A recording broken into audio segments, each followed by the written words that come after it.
Cannons fired. Here we go. Another big debate today. Lots to talk about. We might have been in Flux for years ago, remember that series? But it truly feels like the show today, pre-season 2, post-Olymp lettuce of a Christmas episode, and a lame season 1, which, let's be honest, if we'd been kind, Sutek the dog should have been put down. Doctor Who is in real flux. Try to find a fan who likes it or is happy. I mean, try. I try and get them on here. It's woeful Wednesday for Whovians across the divide, across the generations. So me, Cinnamon, if he can get his act together and get on, I've regenerated Cinnamon into Simon, the contrarian at the moment. We'll do debate, seeing if there's common cause or agreement on all things Who. Tasty chat as we ponder the showmakers, the BBC, the fans, all slated as needing to grow up. We ponder how the show has been truly captured by an agenda, an ideology, a cause that is going to prove hard to erase. Meanwhile, merchandise struggles and cancels some of its ideas. Beep, the meep disappears. The other merchandise is doing very, very well. So let's get him on. Simon, you might be very contrarian with me today. I don't know, but this is it. This is Generation X Brendan talking to baby boomer Simon. So we're across the generations still. 5 minutes ago. Called in at the very last moment, indeed. Yes. Hello. Well, Simon, that sounds like an RTD script, all very last minute, all rushed together. So let's get us going. As I say, everything on that thumbnail is happening today and being discussed. We were slammed as immature. A lot of us, RTD, the fans, TV. So we'll really look at that. But let's just kind of get us salivating. I love behind the scenes shots, Simon, and I know obviously you've been at the BBC in different capacities. But Matt Smith, Town Called Mercy. Great set, actually. Yes. Beautiful set. Yeah, it is gorgeous. And a lovely Fonda time. I mean, I loved Matt Smith's version of the Doctor. Indeed, yes. I didn't actually enjoy that particular episode very much the first time I watched it.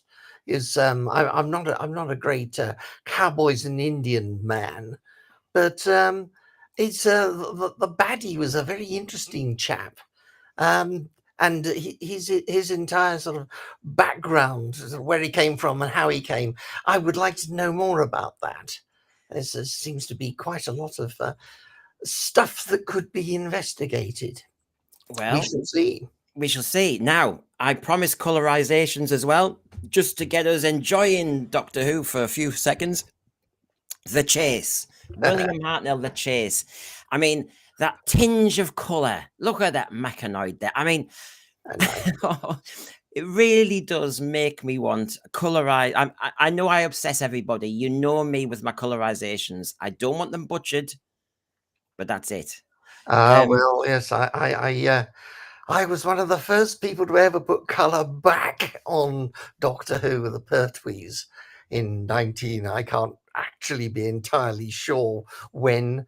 I've got horribly confused trying to get my dates right, but Keith Hunter, Simon Ashcroft, and myself worked out various bits of things and nicked tapes from Ian Levine back years ago, and it was extraordinary. I like colour. Yes, colour's good.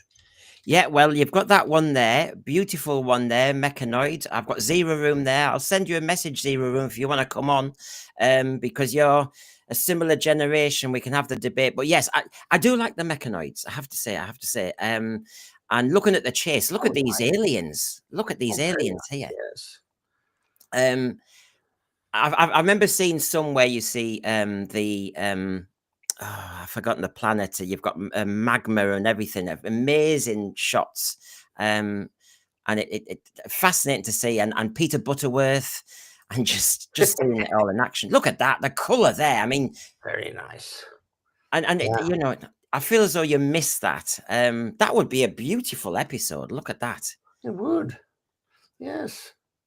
Yes, except the Siderat ought to be green, if that is a Siderat in the back there. Or is that just the door? I think that's the door. Oh, right.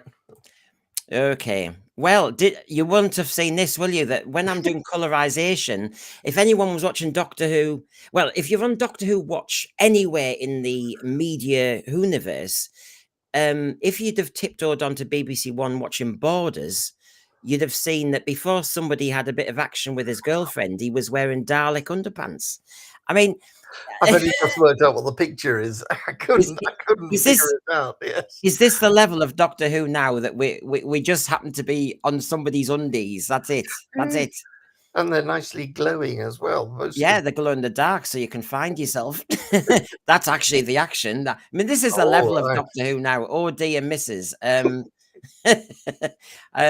It does depress me a little bit. I'm thinking, gosh, we've become a kind of joke, you know.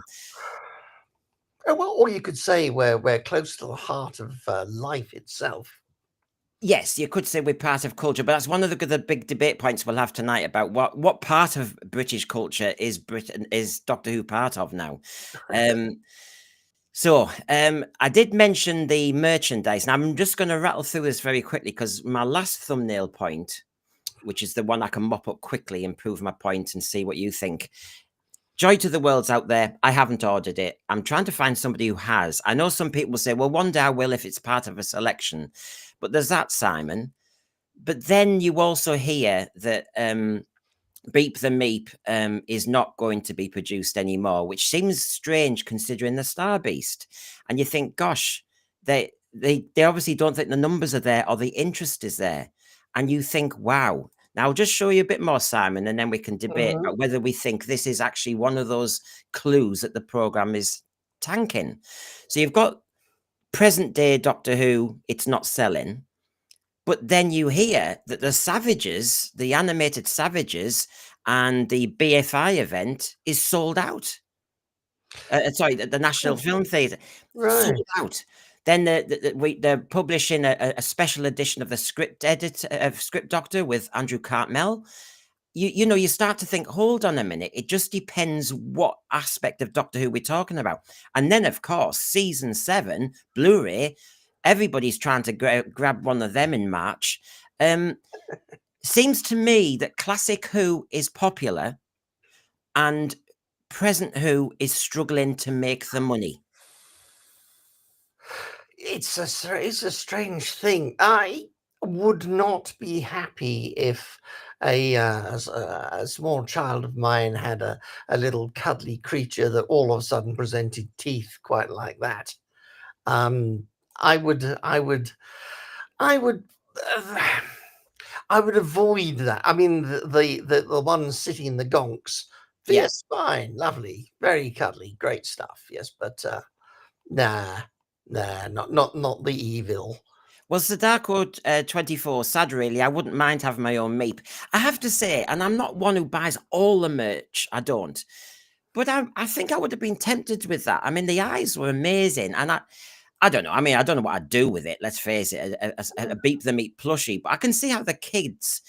The thing is, it's a teddy bear, you could say, that turns. Fascinating. Those mechanical little things that people used to put in cupboards, and they sort of squeaked at each other for ages, and then they just vanished. I can't remember what they were called. They weren't gonks, but they were the first robot-eyed, cuddly creature they came across. Well, we've got. I mean, were. and well, thank you everyone in the thread here, because it's one of those things. You know, I haven't sat down with Al Dewar, but the fact that he's not producing them. Farsight says apparently retailers told them there was no interest in a Beep the Meep toy, so that's the end of that. SG, last Doctor Who DVD Blu-ray I bought was Abominable Snowman animation. I detect an agenda there saying maybe you weren't too happy. Lily Shambles, yeah, I need a meep that says, oh, to hell with this. Yes, with Miriam Margolisa's voice, maybe. Oh, it is marvellous. Yes. Garrett Williams, I ordered War Games, Savages, and Season 7 on Blu-ray as soon as I knew they were coming out. I must admit, Garrett, as soon as I hear, I'm on it. I'm on it straight away. But I do think those are the clues we should be talking about, and not this nonsense about, I think the ratings by 2030 might be good for Wild Blue Yonder, you know, and all them stupid arguments you hear from some of the deniers out there thinking that the world's still flat. But I mean, Oh would you dear. buy these novels? I mean, there's a range that's out now, for example, the Doctor Who Dracula with William Hartnell's Doctor, or that's, by the way, that's the February page for Shooty Gatwa's calendar. He looks so cheerful. Has he Oh, seen he the does, ratings? doesn't he? Yes. It looks as if he's got terrible growths coming out of his hand. Oh dear. You Well, get them removed, you know. I think he's seen the ratings, so he's just a Maybe bit, that's it. Yes. just a little bit down in the dumps.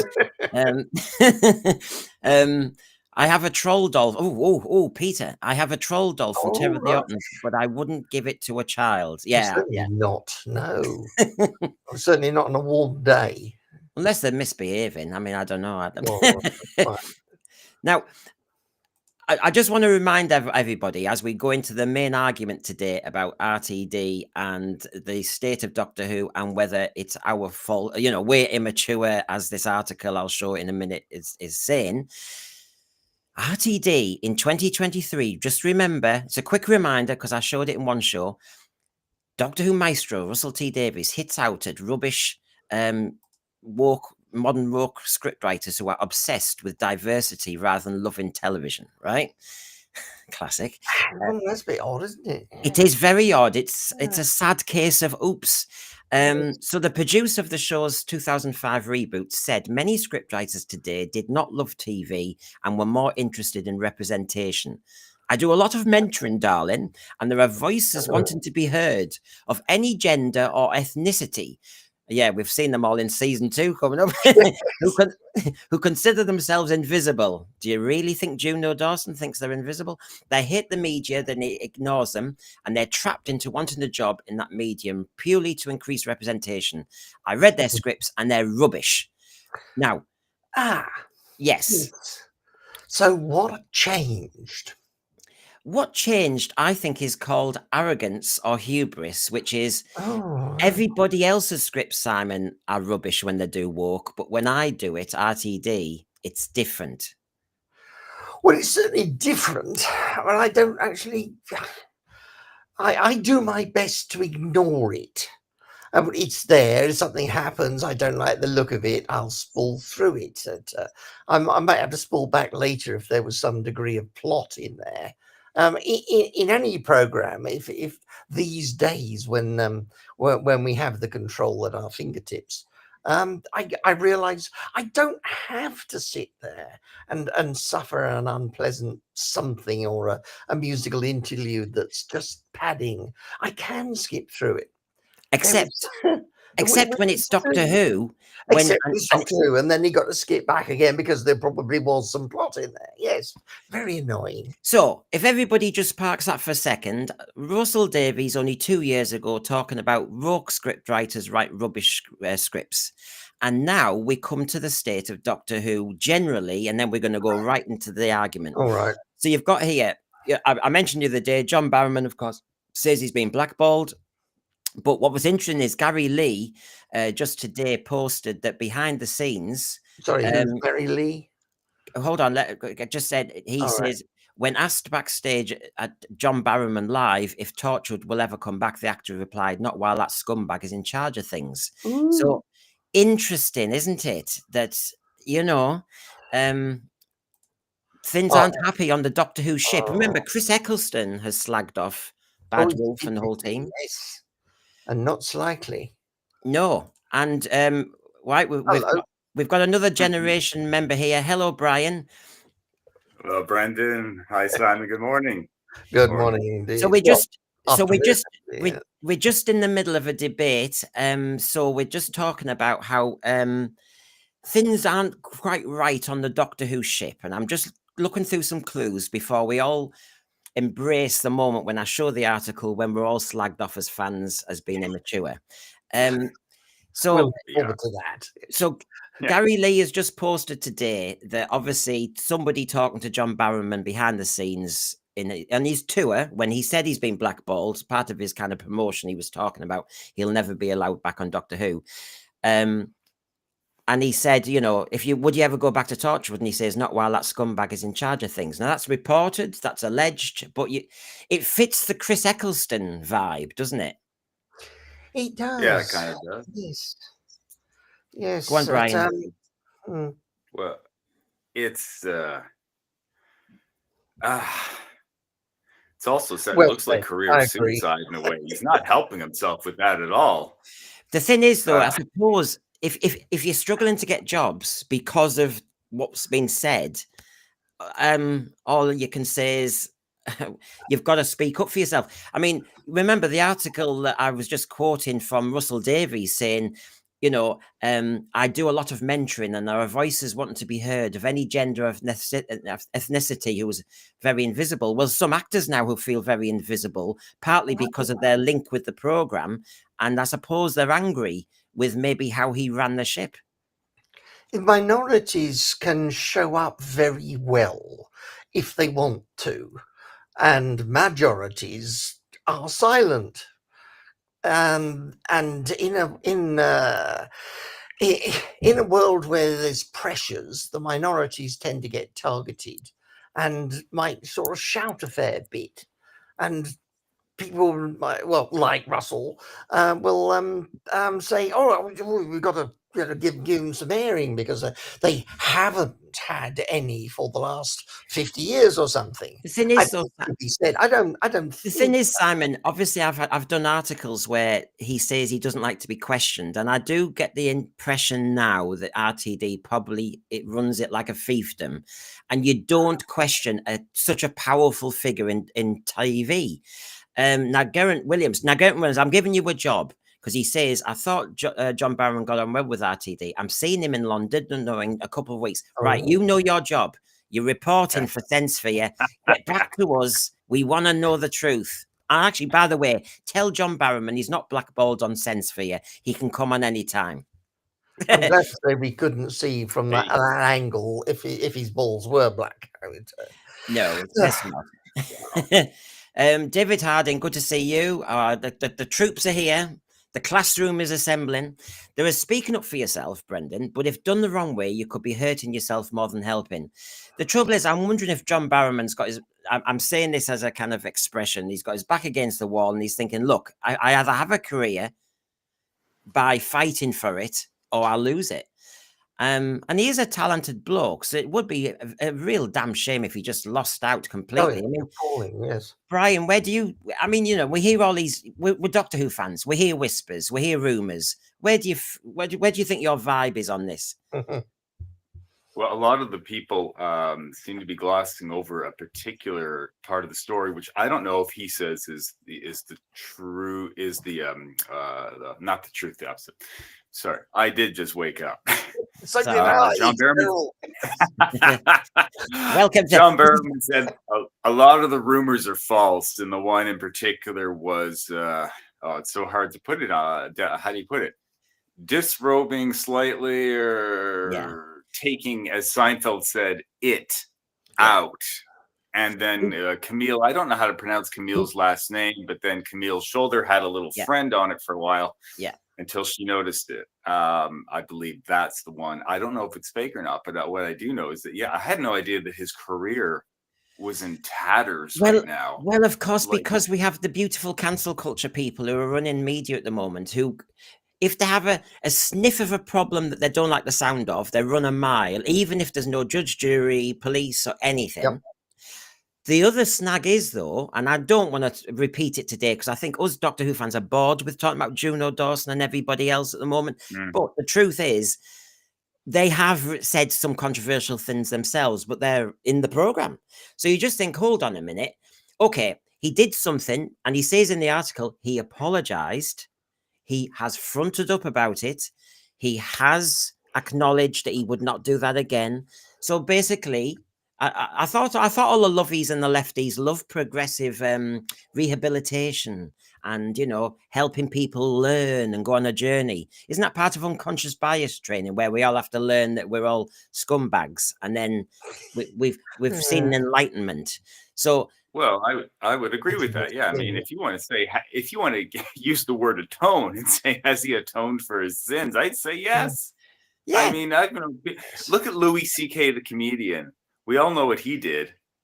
And he was off the scene for only 1 year, I believe. And then he took his career back into his own hands and said, I'm doing it. And he went back out and he got applauded for it. And then slowly and surely, actually probably quicker, he's back out there again. that's why sometimes people have to go onto YouTube now, or they start their own channel. I don't mean me. I mean your big celebrities do sometimes, because that's all they can do. Now, my big argument is you've got actors who were very close to the whole team who are now slagging off the team who make it. You've then got, if you look at this whole vibe that since 2005, the show has become companion centric. You know, Rose became his lover, Martha became his support. You know, you've got Donna, she became his friend, and of course, Amy became his family. So you've got that vibe.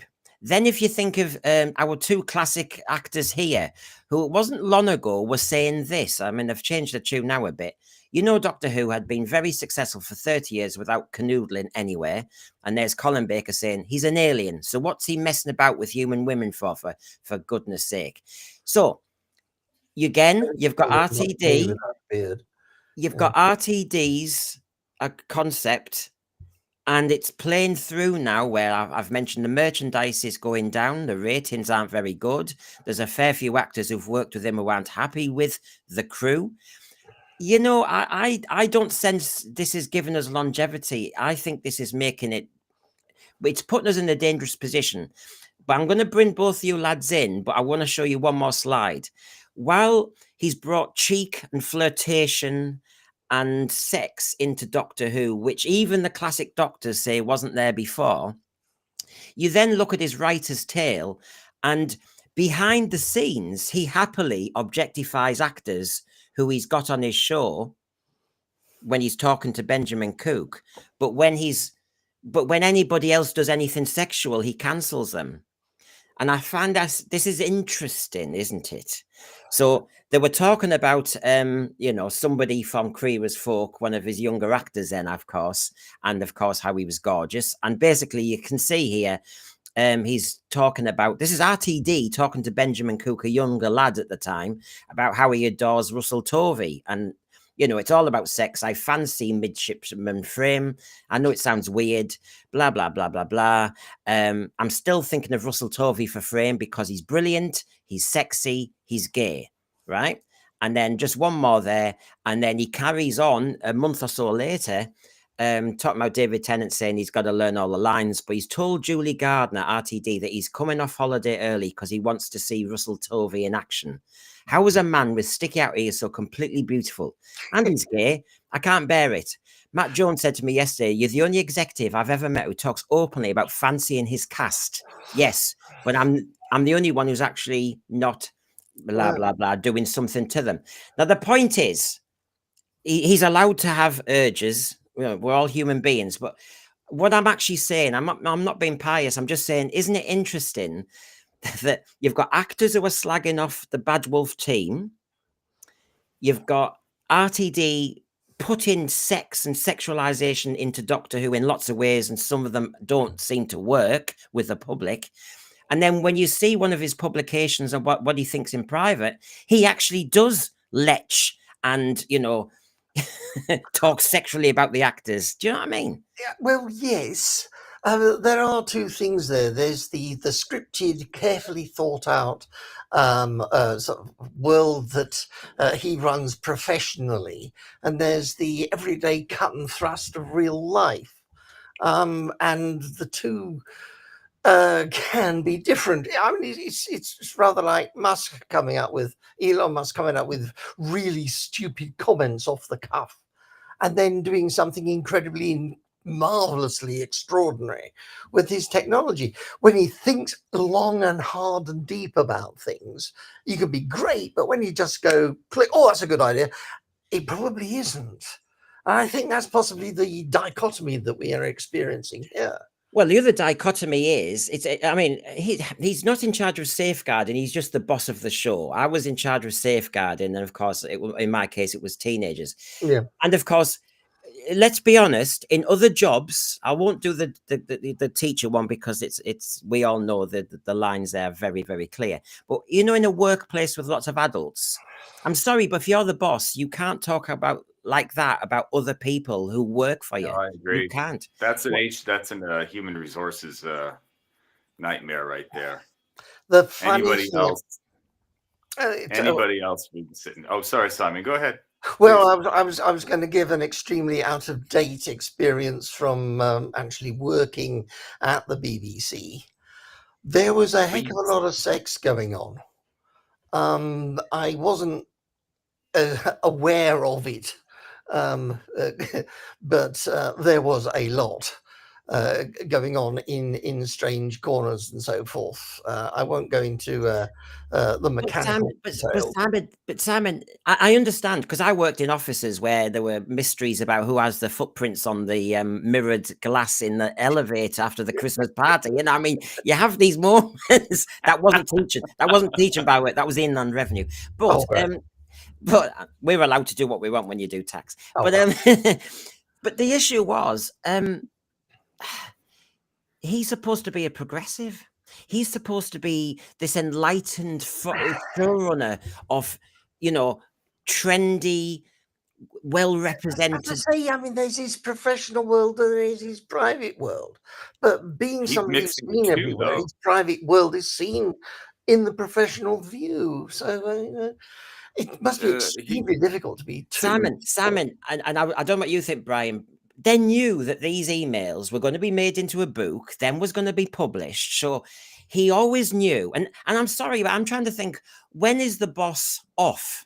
And you know, there's no such thing as, I mean, if you're a head teacher, you're never off duty. When you're the boss, you're never off duty at the Christmas party, and then you can say what you really think about fancying the secretary. You can't. Yeah.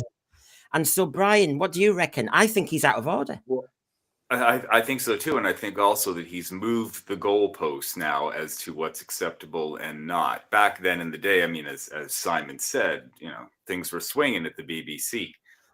But it seems now that if Russell was to take a look back and read this email, would he say, "Is this appropriate?" You ask him if this is appropriate. He might say, "No, it's not." If he was to follow the guidelines that he set up for today. But it's also interesting that, you know, I mean, I like Russell Tovey as an actor. And Russell Tovey's been in Doctor Who more than once now because we know he's in the spin-off as well. So, right, let's just say I'm a jobbing actor, but I'm struggling to get work, you know? And I don't have sticky out ears, you know, and, you know, you do a comparison. I'm roughly the same age, blah, blah, blah. And I'm thinking, is he getting the job because the boss likes him or fancies him? I've even got evidence here that he fancies him. It would help to know the people you're going to be investing a lot of time and effort and indeed money in. If you don't know somebody and you just sort of throw a random person in, you could sink everything. A safe pair of hands, you know, you've got to be reasonable about these things. I'm trying to explain it. I'm not trying to say he is right. I'm not trying to excuse it because I don't think it's right. I think this is sort of scummy silliness that ought to be completely ignored, frankly. I mean, the point is, you can't work with somebody and put them in such an extraordinary position if you know nothing about them at all. I know you're not defending him, but this is what I mean. We're in the same universe on the same day. Some people are getting cancelled for stuff they've apologized for or never been arrested for, and then other people have publicly. Hold on. I haven't finished. You've got to say, some people are being cancelled, are losing work, even though they're talented and good looking, actually. And then others who we find out in official publications are fancied by the boss, and the boss fancies them and openly acknowledges it. Wow.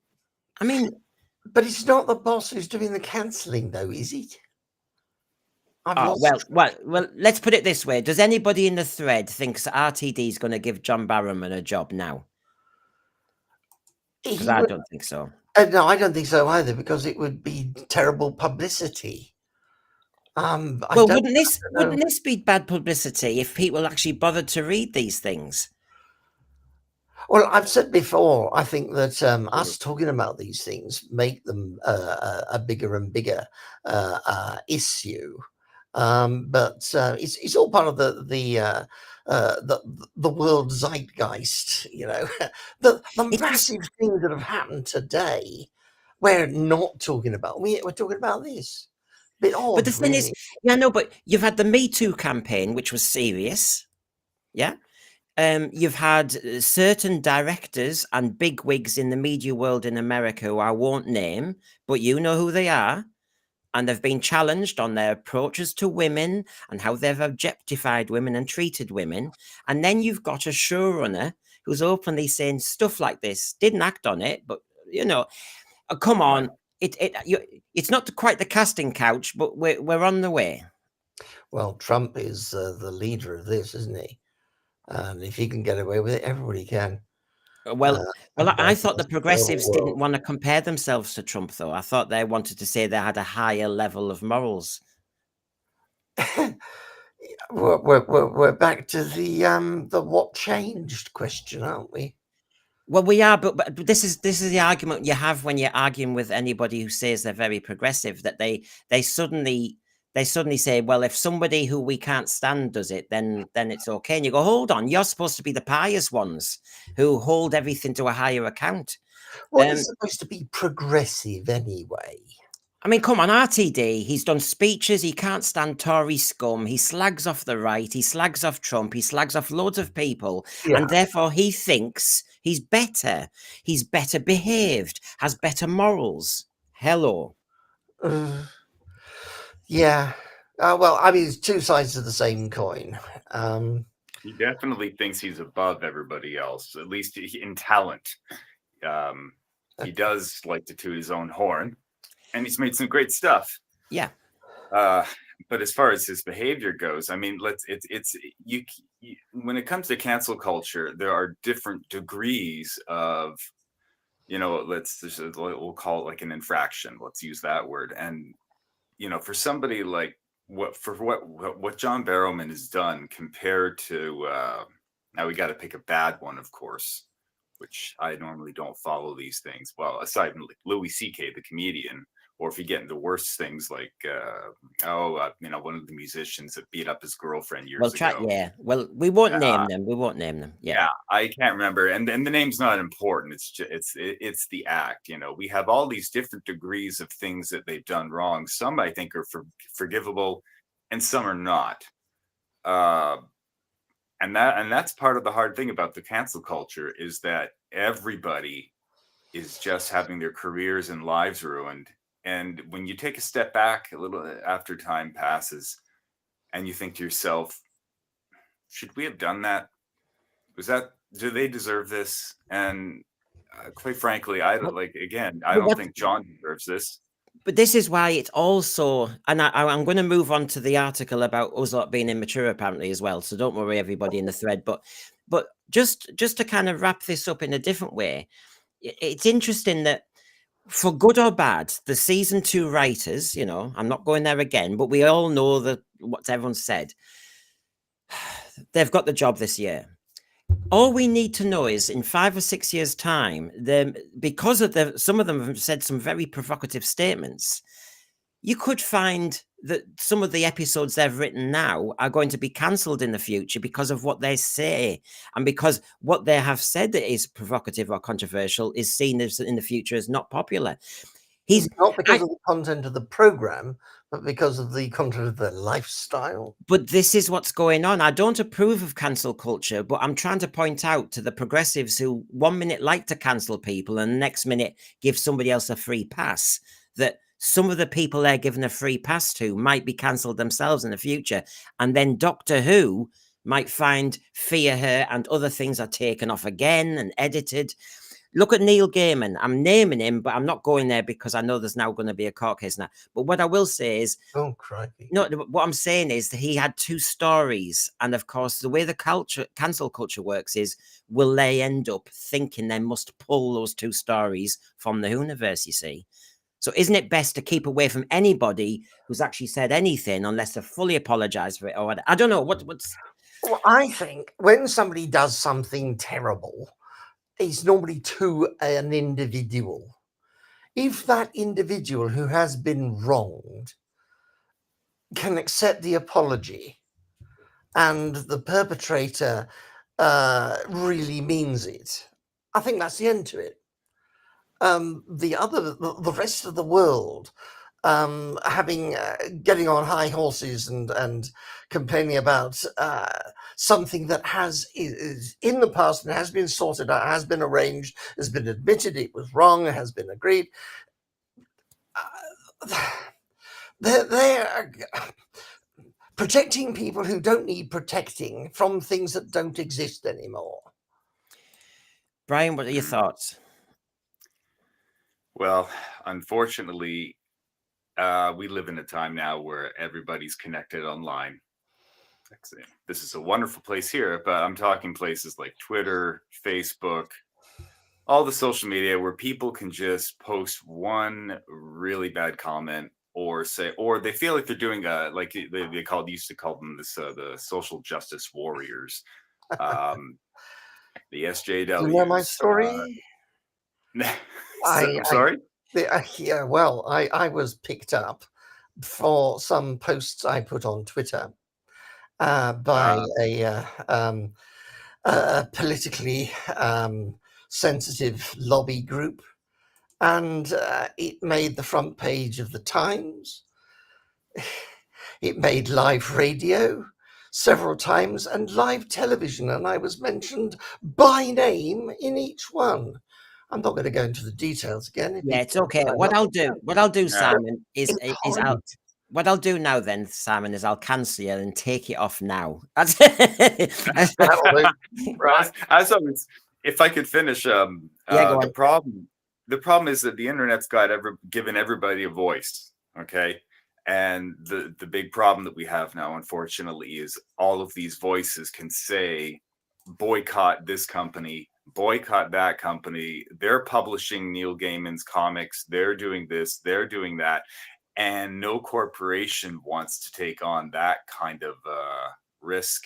So, yeah, that's why the agents are immediately dropping actors and, they don't want to risk the bad publicity and lose business. Yeah, I think it's coming down to money more than morals. Yeah, exactly. It's coming down to that kind of thing. Nobody is a leader anymore. Nobody actually has backbone anymore. Nobody has loyalty anymore. I mean, it's fascinating. So, moving on. No, I just like to. What about this? I mean, what I want to show you.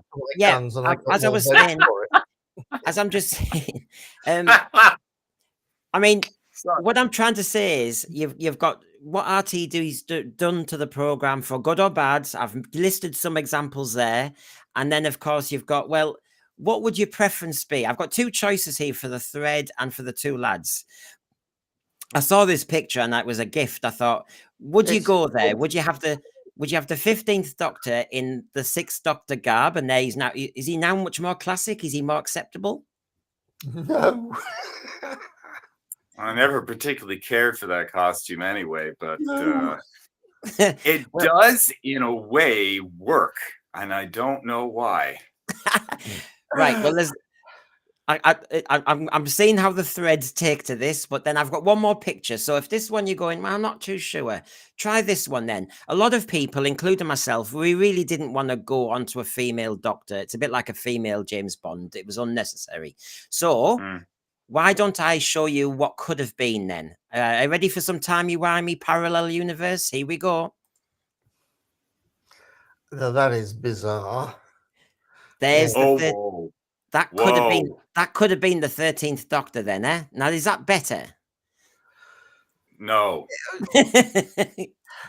It's something I would not question unless asked. He would say, "Oh, there's a I'm face," and moving on. I am tired of all the young, good-looking I wouldn't exactly call Matt Smith and David Tennant models, although Certainly call them young. I'm just saying, I'm tired of this. What they're doing now with Doctor Who, where they have to make the Doctor a sex symbol, or and the companions all also have to be, and everybody. It's not realistic. We don't care. We're not supposed to care about him in that way at all. Mind you, Brian, can you imagine Shooty? I think Shooty in that outfit would not be a sex symbol. Indeed. Well, I can tell you one thing. If Rachel ever caught Shooty in that outfit, oh. But I have to say, we'll ask her later. I have to say, it's some clever photography here to turn Jodie Whittaker into a bloke. And I have to say, as a gay bloke, I'm going, he's not bad looking, actually. But no, I can acknowledge a good-looking guy when I see him. Yeah. He's not a bad-looking guy, but he doesn't deserve to be on Doctor. It's not what they look like; it's what they do. That's what. Yeah, exactly. But that's really freaking me out right now. An old man with a stick and funny-looking trousers started the show off, and nobody really did. Anybody ever mention Hartnell's trousers? Well, none of us were alive, so we couldn't have. Yeah, you see, this is the bi-generates, and your generation is so much older, Simon, that we weren't around. Sorry. We fall asleep in the middle of the day, all right? Yeah. So here we go. I in my thumbnail, you know me, I do what it says on the tin. So the first one there is Doctor Who fans slammed as immature. Let me put my effort in here, and I will go through a couple of slides, and I'll get your feedback of everybody, right? So this is an interesting one, and I've put up some of the reaction as well, because the reaction's interesting from certain people. So anyway, Doctor Who fans and its writers, so the whole lot of us need to grow up. Now, Beth Axford, who was actually on the TV program, so badly want to write a response article on why this is so wrong. So it seems to have got the backs up of people linked to the show and people who want to defend the show. Here's some examples. Go on, do it, Beth. You're one of our best advocates. Oh, God. Advocates in Doctor Who. Diana Fox, part of the art of living, I have long understood, lies in knowing what to ignore. Like Mr. Birch's articles, particularly this one, where he's out of his depth, not exactly a postmodern cultural critic. So it's got the backs up. So what has it actually said? So here we go, folks. Doctor Who, which started back, is often spoken about with a curious reverence. There's an unhealthy infatuation, not confined to the show's viewers, as is obvious from the recent announcement from the BBC about the show writers. Now, so we're going down that one, lads, where it's all about the programme is taken too seriously. By who? Well, as I show you, as I'll unravel it, by the makers, by the writers, and by the fans. All of us, in different ways. So, just to prove the point, so you can see what we're championing at here. The article quotes Juno Dawson and the other writer, Inoa Elams. Now, what they said when they said they got the job is, scripting the best TV show of all time is truly a dream come true, says Juno. And then Onaya Elams from Nigeria says, I started watching when I was 10 in Nigeria. The show invited me to dream, to live beyond my reality. Getting to write for the show felt like touching God. And then, obviously, the article says, it's safe to say the writers and corporation alike are impressed with the show's importance. Now, there's going to be an argument that comes through in a minute, but you can see there is a point. It's a bit like when you watch the Oscars. And sometimes the actor who gets the best actor or best actress goes on a speech about God knows what, something irrelevant to the movie or anything. It's just some hobby horse that wants a virtue signal. And you think, stop taking your job so seriously. You're an actor. You've made a movie. It's made a lot of money. Well done. But why are you telling me about some whale? It's like, what are you doing? Because nobody else is talking about whales. Yeah, no, but it's irrelevant to them. They've got a platform because exactly, they made a platform. Yeah, they've made a movie, about this, that, and the other. And they've read somebody else's words out, and suddenly they think, "Oh, I've got a platform. Do you like my dress? And by the way, I think we should all be very bothered about, some some kind of spotted newt in Wales. It's like, what, that's what I mean. It's like they take themselves so terrible, serious. but these issues matter. They're very small issues in the big scheme of things, but unless somebody does talk about, Yeah, no, but what I'm saying is, I know, but my example was because they take themselves seriously, and when it comes back to our seriously, even if they don't take themselves seriously. No, I know, but they're in that position of being on a pillar. Yeah, but I'm showing you the two season 2 writers and what they've said, and it does sound a bit hyperbolic. Juno Dawson, it's a dream come true. Now, okay, you can be excited that you got the job. You might be absolutely shocked that you got the job after what you've been printing. And then, Ellen says it's been like touching God. Now, well, I can really feel that. I mean, if I was to get a role, I would be beside myself. I mean, fantastic. Does anybody see in the thread, and Brian, do you see how, God, if I got a job on a program, you can be pleased and you can actually say lovely comments. Of course you can when you get the job, because you are happy you've got it. But there's an element of what you say. I mean, if I get a job, I made a head teacher tomorrow. Oh my God, I feel like I was touching God. There's a level when you go, oh God, he's he's bigging this up a bit. I mean, we've hit hyperbole there. I mean, touching God. I mean, well, I love Doctor. I love Doctor Who. If I got cast on it as who knows who, yeah, I'd be over the moon. But I don't think I'd be saying things like, "Oh, it was like touching God." No, it was. I mean, it's as if I'd reached into the sky and touched a star. It's just, because Brian, I keep thinking, well, in the context of acting, because I mean, yes. I mentioned being, say, if you were given the head teacher job, I'm thinking of getting a high job, but in acting, Doctor Who it's a famous program, but touching God and dream come true to me sounds, you're not doing Shakespeare, you're not doing Hamlet. This is not War and Peace. This is not King Lear. You really are, I do take your point. Yeah, I mean, if we're talking a fully trained actor who can do Shakespeare, and then they get a job on Who, I'm not saying that it's so far beneath each other. I mean, let's face it, though, William Shakespeare is William Shakespeare at the end.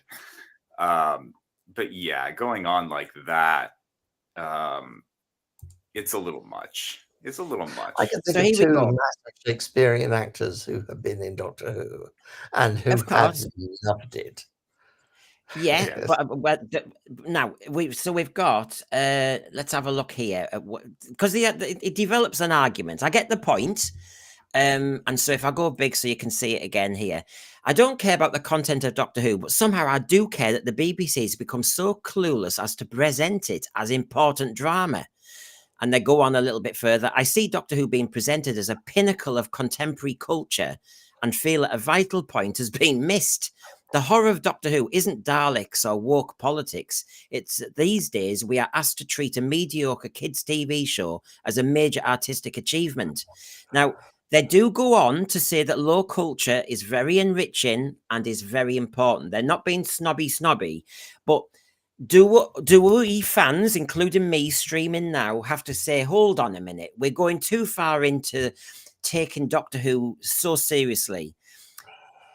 In the land of the blind, the man with one eye is king. There's nothing better than it. It doesn't make it good. Brian?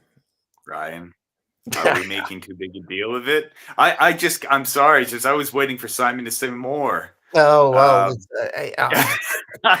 Does somebody have a phone book? Are we taking this too seriously? Is that what you're asking, Brendan? Well, this is what the person's arguing. Yeah. I think it's because there's nothing else in this realm that is comparable. Well, okay, I'll put it this way. This show used to be something really special. That what's got all of us miffed off, and yes, the list is a mile long, and I'm not going to go over it again. So the reaction that we've got going, if you take, and and I know Simon is actually enjoying the current series. Is that, am I right? To a I degree? am enduring the currents. Okay, well, I have okay. to work hard to get pleasure from it, but I do. But I've got Yeah, to put see, the so work in. you shouldn't have to work that No, you hard. should I mean, not. No. I mean, we all want to, this is it. We all want to click on the dial and we all want to see classic type adventures. I'm not saying we have to relive the past, but I'm just saying we don't have to stop it either. And instead of getting that great show that we once had, now we have what I'm going to call garbage. It's just terrible. I think the writing is terrible. I think that the messages that they're shoving down everybody's throats. You know, some of us, including me, uh, you know, in my spare time, or maybe perhaps even on another TV show, would welcome such a message. But this is Doctor Who. It is not what Doctor Who is for. And you know, we are not. I don't think we're overreacting at all. I think we're just very upset that Russell has come along and tinkered with this franchise that he claimed to treasure so much back in 2004 when they were bringing it back, and now he's just butchered it. He's butchered it. So, and I'm going to relate to what that article says in a slightly different way, but I'll bring in some of our thread because obviously they're all champing at the bit. David Harding, what I do, hold on, David Harding. What I don't get about Juno Dawson's critics is if he or she is and has been a Doctor Who fan for years, why is it impossible for him or for her to write a great Doctor Who story? David Harding, I don't challenge any of that. I'm fascinated because sometimes I'm a swine because I sometimes wonder if I've got some version of OCD, because when I hear somebody say, I have this virtue, I have this rule, i.e. RTD, I'm fascinated when they can gloss over stuff just for the sake of something else. Juno Dawson can quite easily probably write a good Doctor Who story if they're a Doctor Who fan, because they should know what the formula is. However, that's not how TV plays the world now. They play on whether you're in or out. That's how they play. And so that's my argument. Oh, yeah, David, quite easily. And I wouldn't need to eat grass or anything if it was a good story, because I've never said it would be rubbish. What I've said is it's interesting how they've got the job when there must be so many other Doctor Who fans who can also write. You know, for example, you know my analogy. You go to Waterstone's bookshop, look how many hundreds of science fiction books there are there. Some of those writers are alive. Did RTD phone any of those writers up and say, I will mentor you to get your science fiction concept into a television script? I think the answer is no. Don't know, though. Oh, you can guess. You can guess. We can only guess. Yes. Yeah, but there's educated guesses, and I think that's an educated guess. There are some, yes. But as I pointed out, if you already know somebody who you think can do the job, why the heck not? Well, go on, Brian. I was just going to say, we had touched on this. Well, you and the panel had touched on this the other day, and I believe I'd said something as a prerequisite for getting a job now with Bad Wolf and writing for Doctor Who is no longer your credentials. It's walking in and saying, are you gay, bi, trans, whatever? Yes. Can you write? Yes. You're hired. That's it. Yeah, that's what it seems like. I'm not.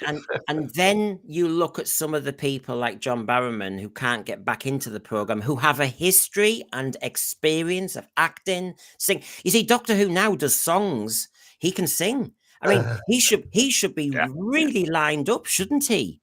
And his CV says he can make these complicated programs with green screen and everything. He's got the now. Bonnie Langford could sing. Fortunately, so I've got So I'm bringing in the thread. Raymond Williams, plenty of good-looking older actors. Rufus Sewell, Call Unit, not Torchwood. Doctor Who had just a whale in the Christmas special. Well, the Goblin King was a bit of a whale as well. He was a Jabba the Hutt to me. The other one, Paul. The writers and producers of the show certainly need to do some growing up, as well as show some respect to the fans instead of attacking them. It's an immature line that they're doing. I would have thought if you think you've got a good argument to make, you make an argument, you explain, you don't tell people you are dismissed, go off my playing field somewhere else. That's not an argument. That's saying I can't cope with the argument. That's what comes out of what they actually do. We will only hear little bits. We will hear the exaggerated tips of icebergs.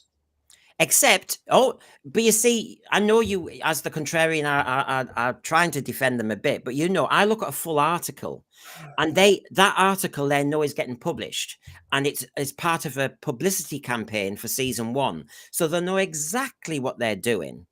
Nothing has accidentally fallen out of their mouth. That they know what they're doing. And we've also made the argument that those at the BBC still are quite elitist. In fact, in some ways, they've pulled the drawbridge up. And some of those people making TV programs in these media organizations really don't like to talk to the working class and the commoners out there. They think we're little bigoted thickos. They really don't like us. They want to preach to us, and that's it. And I find it fascinating that they say, we're not going to even bother wasting our breath explaining ourselves to you. He's even done that, Simon and Brian, in his scripts. We asked him about 73 yards, and we said, why do you scream every time that woman speaks to you? Oh, I'm not telling you. And there's a lot of examples where he has said on Unleashed and everything, I won't even explain my script. And you think, whoa, that's arrogance. I'm sorry. It's also laziness. Or an attempt to inject some magic, some questions. You're trying too hard now. I have difficulty because I thought 73 yards was terrible. Until it was explained that there was something to do with the Rtd'S mechanism that worked for 73 yards. That I liked, but the rest of it, no explanation. Frankly, I'm not interested. If there's no explanation for something, bollocks, because that means there's nothing we can do about it. There's and this is my fear of it going all fantasy and all magic at some point. I really don't want to know. Right, so let's have a look, and because like I said, I want to get back to my argument linked with the article, but there's some great comments here. But feedback, anything from our thread, what you think? Fans invest time, money, and energy into the show. Agreed. They take it seriously because of this investment, and when a product is inferior, fans want the producers to do a better job.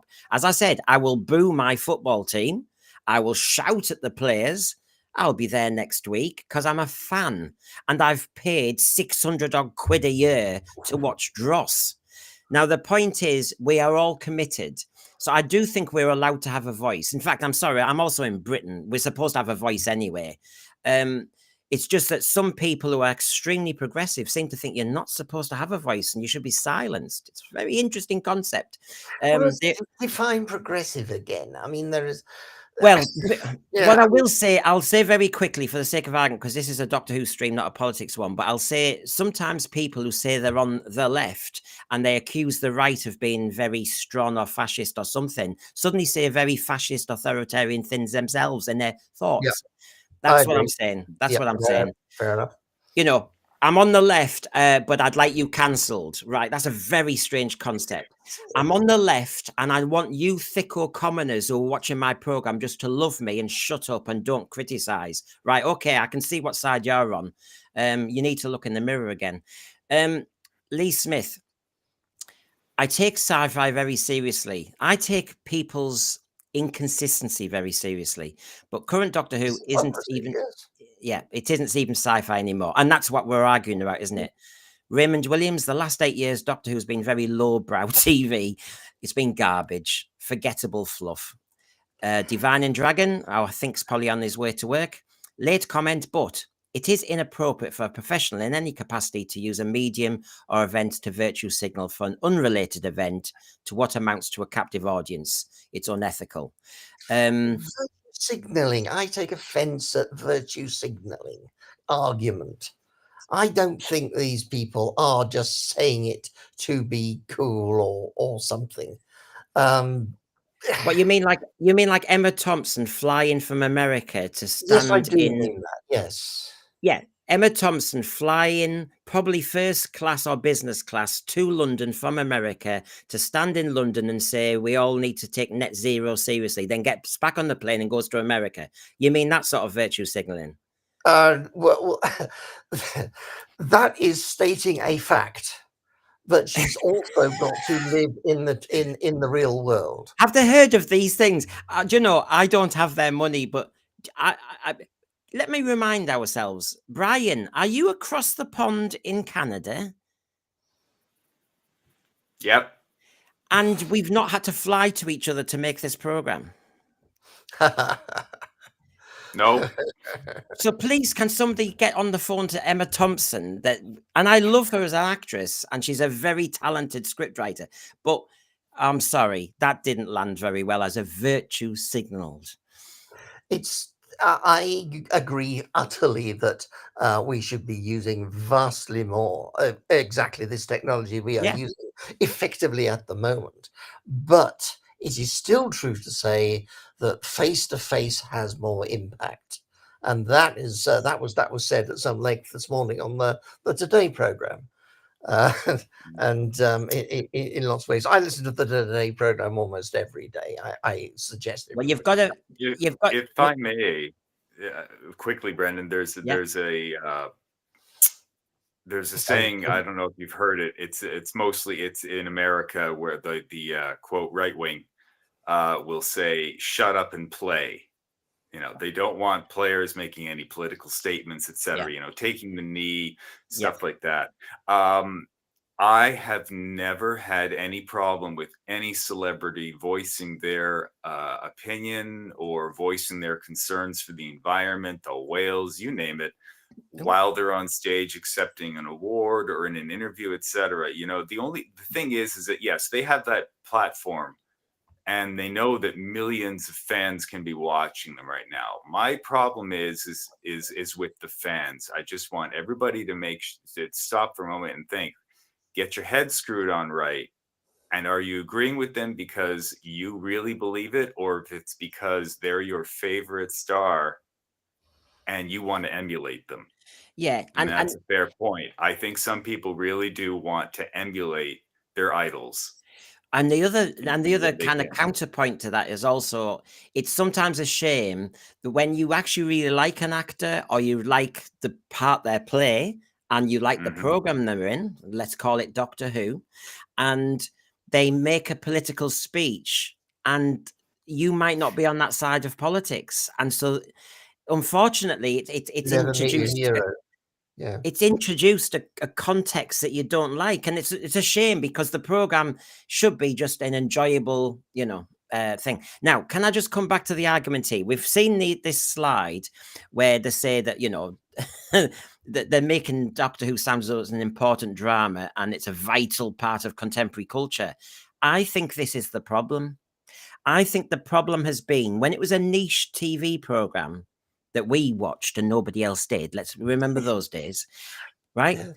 I think the problem. I don't think it was. No, but Simon, the point I'm making. But that's not the case. That's just simply not true because the viewing figures were colossal in the past. Right, I have to agree with Simon on that one. But, however, but I haven't finished my point. He makes a point interrupting my subordinate clause. Yeah, we have. Simon. No, the point is, I know what you're saying. They did have very good ratings in the past, and we can all quote them from Ark in Space onwards. But it was perceived as a niche program, and it was perceived as for outsiders or geeks. We were.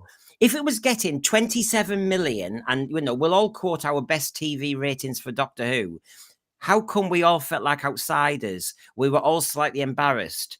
How come? So the point I'm saying is, you're right, Simon, on the actual fact, but my point was it was perceived as not an important piece of BBC, Who by? Who had that perception? Well, let me just finish because you're being contrary to every point. Let me just get to the. So the point is, it's perceived as It wasn't perceived as nationwide. It wasn't perceived as Dixon of Dock Green. It wasn't perceived as, one of those. That's what I'm saying. And that's why we all felt like we did. But the point I'm making is once RTD injected his version of pop culture into it, playing Britney Spears' Toxic and the End of the World with all its references to Apollo Grady, EastEnders, you know what he did, and he injected a different vibe to it from 2005, and the others have followed it. In some way, he's made it a more popular brand to talk about, part of a zeitgeist. And as soon as that happened, that little program of ours that seemed more peripheral in the old days has been seen as an important trophy to grab for a political message now. So in other words, I almost dream of a time when nobody gave a toss about Doctor Who because nobody then thought it was important to impose a politics or ideology onto it. But everybody watched it. Yeah, but isn't that better? What I'm saying is they didn't think it was an important program to put something into. Oh, you mean they being the writers? Right, I see. All the producers, because nowadays showrunner. I think you're wrong, because I think that people only write things specifically to put the points in. I mean, Dixon and Doc Green and all those programs, every one of them was pushing a point, because if they didn't, there wasn't a story. If to what Brendan is saying, there are countless classic Doctor Who episodes that had just an inkling of politics or an inkling of environmentalism in them, like the Terror of the Zygons. For a planet to be dependent on a mineral slime or sludge, it just doesn't make sense. And then the episode moved on, never spoken of again. They made one line, and it was the Doctor saying it because he's an alien. He doesn't understand it. Why are you guys also dependent on this stuff? John Pertwee making a comment in Terror of the Atoning, saying the weapons that you people have right now are enough to blow up the world are enough. We're talking very tiny little snippets, and then the rest is just sci-fi and adventure. And the other day I was saying to Brian, I much prefer that. I was saying the other day, I think it was on Monday, that it has become a tired, lazy, inaccurate trope of people who, when they mention Doctor Who, say that classic Who was always political, and no, it wasn't. We all know the ones we would list where had a political message in, but there were so many others where it's just a sea base under siege, where it's just like an invasion and had nothing to do with anything. It was just good old sci-fi fun. Most of the Philip Hinchcliffe era was all just homages to science fiction stories. Sorry, I was just saying that most of the Philip Hinchcliffe era were homages to science fiction stories, or just terrifying sci-fi. There was none whatsoever in that era, and that was the most popular era of Doctor Who. You're right to think of the Philip Hinchcliffe era, and even, I mean, Barry Letts and that, they did have one or two stories, but I still have to say one or two stories. But Philip Hinchcliffe, right, Brain of Morbius, right? How political was that as a satire? Not. Don't put brains in jars. Pyramids of Mars. But it's only if you go looking for it, Simon. The point is the writers weren't trying desperately, because Pyramids of Mars... indeed, they were not trying desperately. That point I fully agree with, yes. So, go to the thread for a second. My twin, Peter Harrington, celebs do it merely there to further their career, I think. It's all about relevance and money. So Doctor Who's seen as that kind of ticking off thing. Let's have a look. Eastlim Burkholder, the viewers decide if you're making an important drama. Call a Midwife is an important drama and is made so by the viewers determining it to be. Call Unit, not Torchwood. I'm ashamed to call myself a Doctor Who fan these days. Yeah, I'm embarrassed by it. I will be truthful. It's become baby. I mean, how can you say in front of anybody who's normal and you're watching Space Babies and you go, this is my program. Or straight afterwards, you're going, oh, there's always one fluky episode of Doctor Who. And people go, yeah, too right, you've just seen it. And then Devil's Cord comes on and you're going, this will be better. And you're going, oh my God. And then, very good. And then the normal viewers are then watching the third episode called Boom. And then they're going, is there any action? Or does he just stand on a landmine for the whole episode? And you're going, I think that's it. It's supposed to be a homage to Genesis of the Daleks and Harry. All right, well, I didn't get that. I just thought it was a bit boring. I'm a casual viewer. Bang. I thought Boom was really politically very powerful, very deep, very clever. Yeah, but was it entertaining? It entertained me, yes. Yeah, no, but this is the point. They're putting politics and messaging everywhere. I mean, yes, Moffat's going on about anti-war, anti-religion, anti-this, anti-Christian, but was it anti? He was putting it in context of things. I think in 40. No, hypocritical about their situation. I think in 45 minutes you can make some clever ass comment, but it can't be developed in 45 minutes. So that is perfectly true. Yes. Yeah. It needs to be a longer script to make a proper point. Yes. And I'm sorry, if it's a 40-minute wham bam thank you ma'am Doctor Who, you haven't got time to say there's a very strong political message here. No, there isn't. You're making a quick reference. You're slagging off somebody on the right, and off you go again. That's all you're doing. I mean, Brendan, I just had a great thought. Go on. Sorry, if I may, real quick. Believe it was Simon. You'd know better than I can because being here in Canada, everything came out a few years late, and it's I not only did I wake up, but I've got a splitting headache. But I'm here. That line that Shockeye delivered in The Two Doctors. It said, "I'm not concerned about the beliefs of primitives." When Justini was talking about how that the woman who owned the manor was mostly concerned with her religion, and he says, "I'm not concerned about the beliefs of primitives." You wouldn't see that on Doctor Who today. Well, yes, I think you're right. It's also an interesting point because the history of sci-fi, let's be honest, because sci-fi should be slightly more scientific, tends to poo-poo religion. You think of Planet of Fire. You think of how many stories do we make it look as though religion is for those who aren't very bright? Or Dune blows your argument out of the water. Which one? The whole Dune saga, everything. Oh, I haven't read it.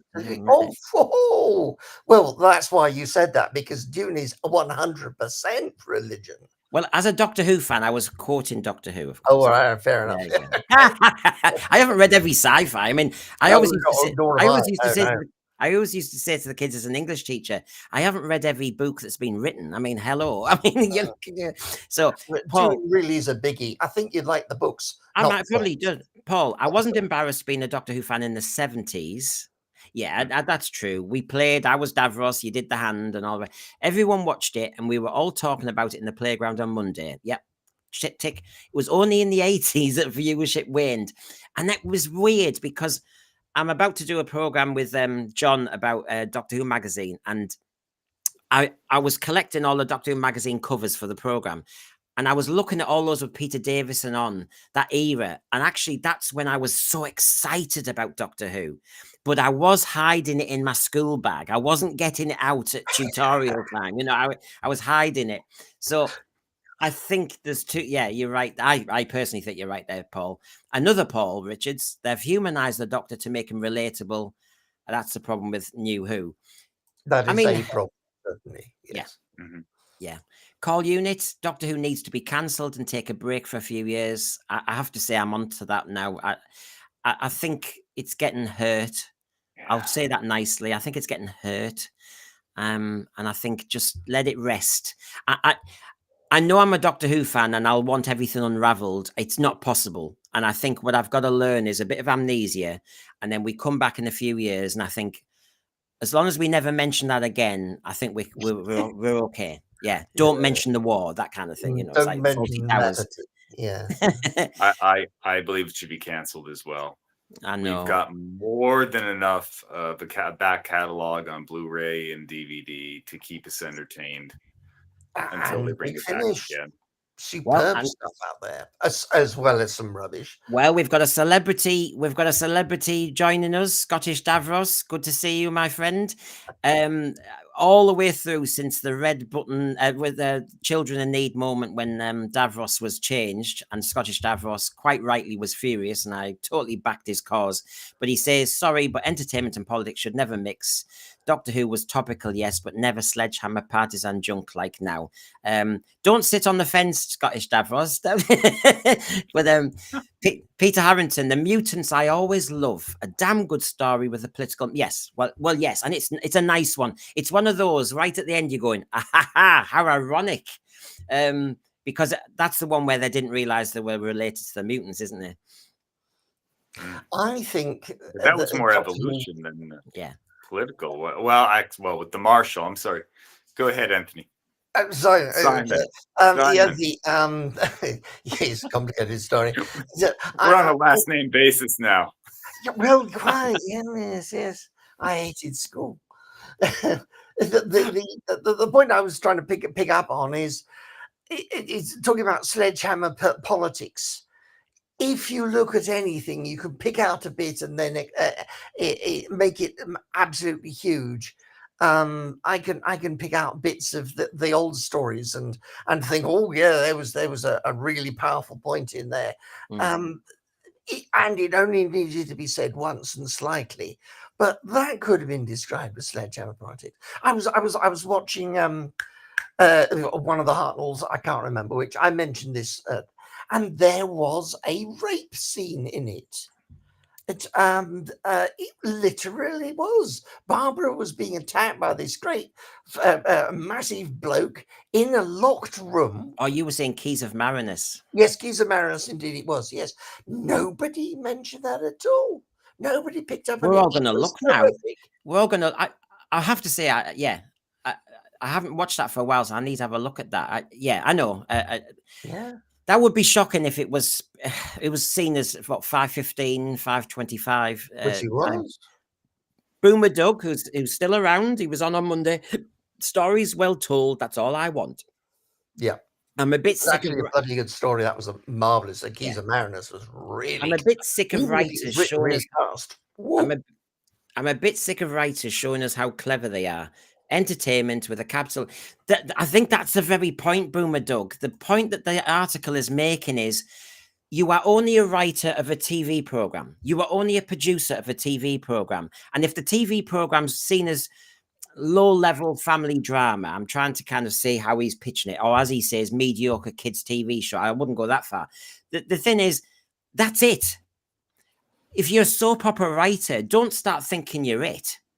And I have to say, if you really do think you've got a very strong political message and you must convert people, well, you know what you do. You go into politics and you stand as an MP. That's what you do. But you don't bore the rest of us with all that drivel. Because I have to say, not everybody, people want to pay the bills. They hate it.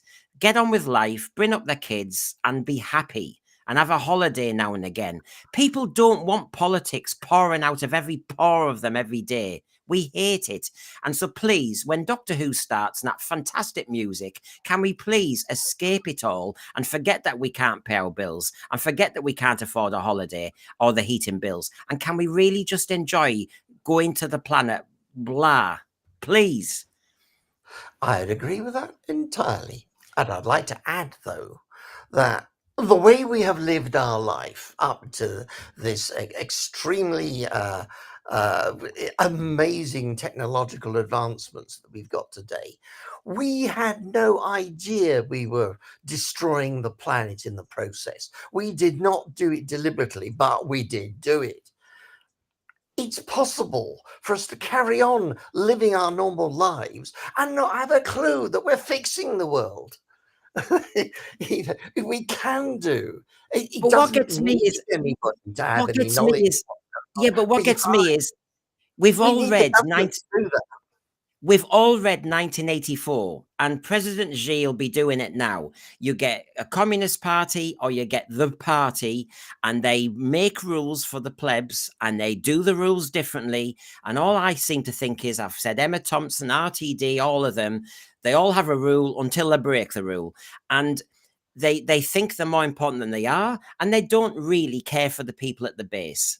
And if they really did care for the people, but if they really did care for the people at the base, talk about mental resilience and all that stuff, and all the waffle he says, to be honest, I know, and a lot of us know, that the common sense version is, when somebody's struggling, when somebody's having a worrying time, when somebody's feeling vulnerable, I have to say, escapism and distraction is a fantastic method, as well as a panoply of others.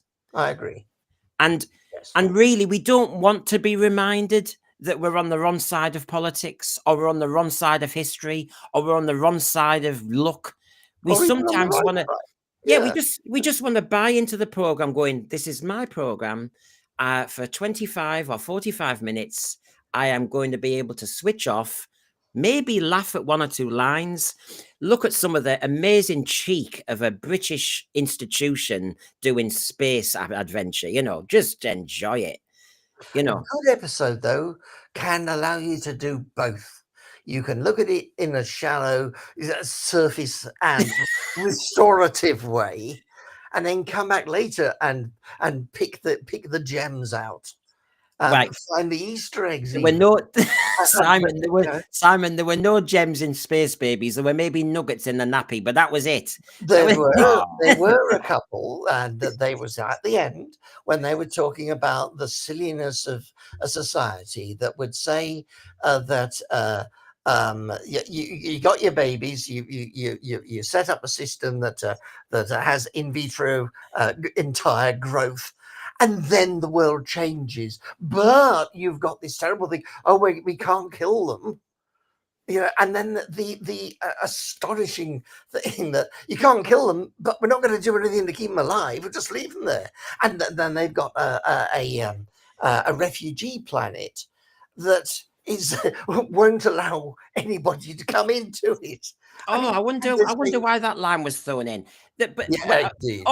He must. I mean, I thought line.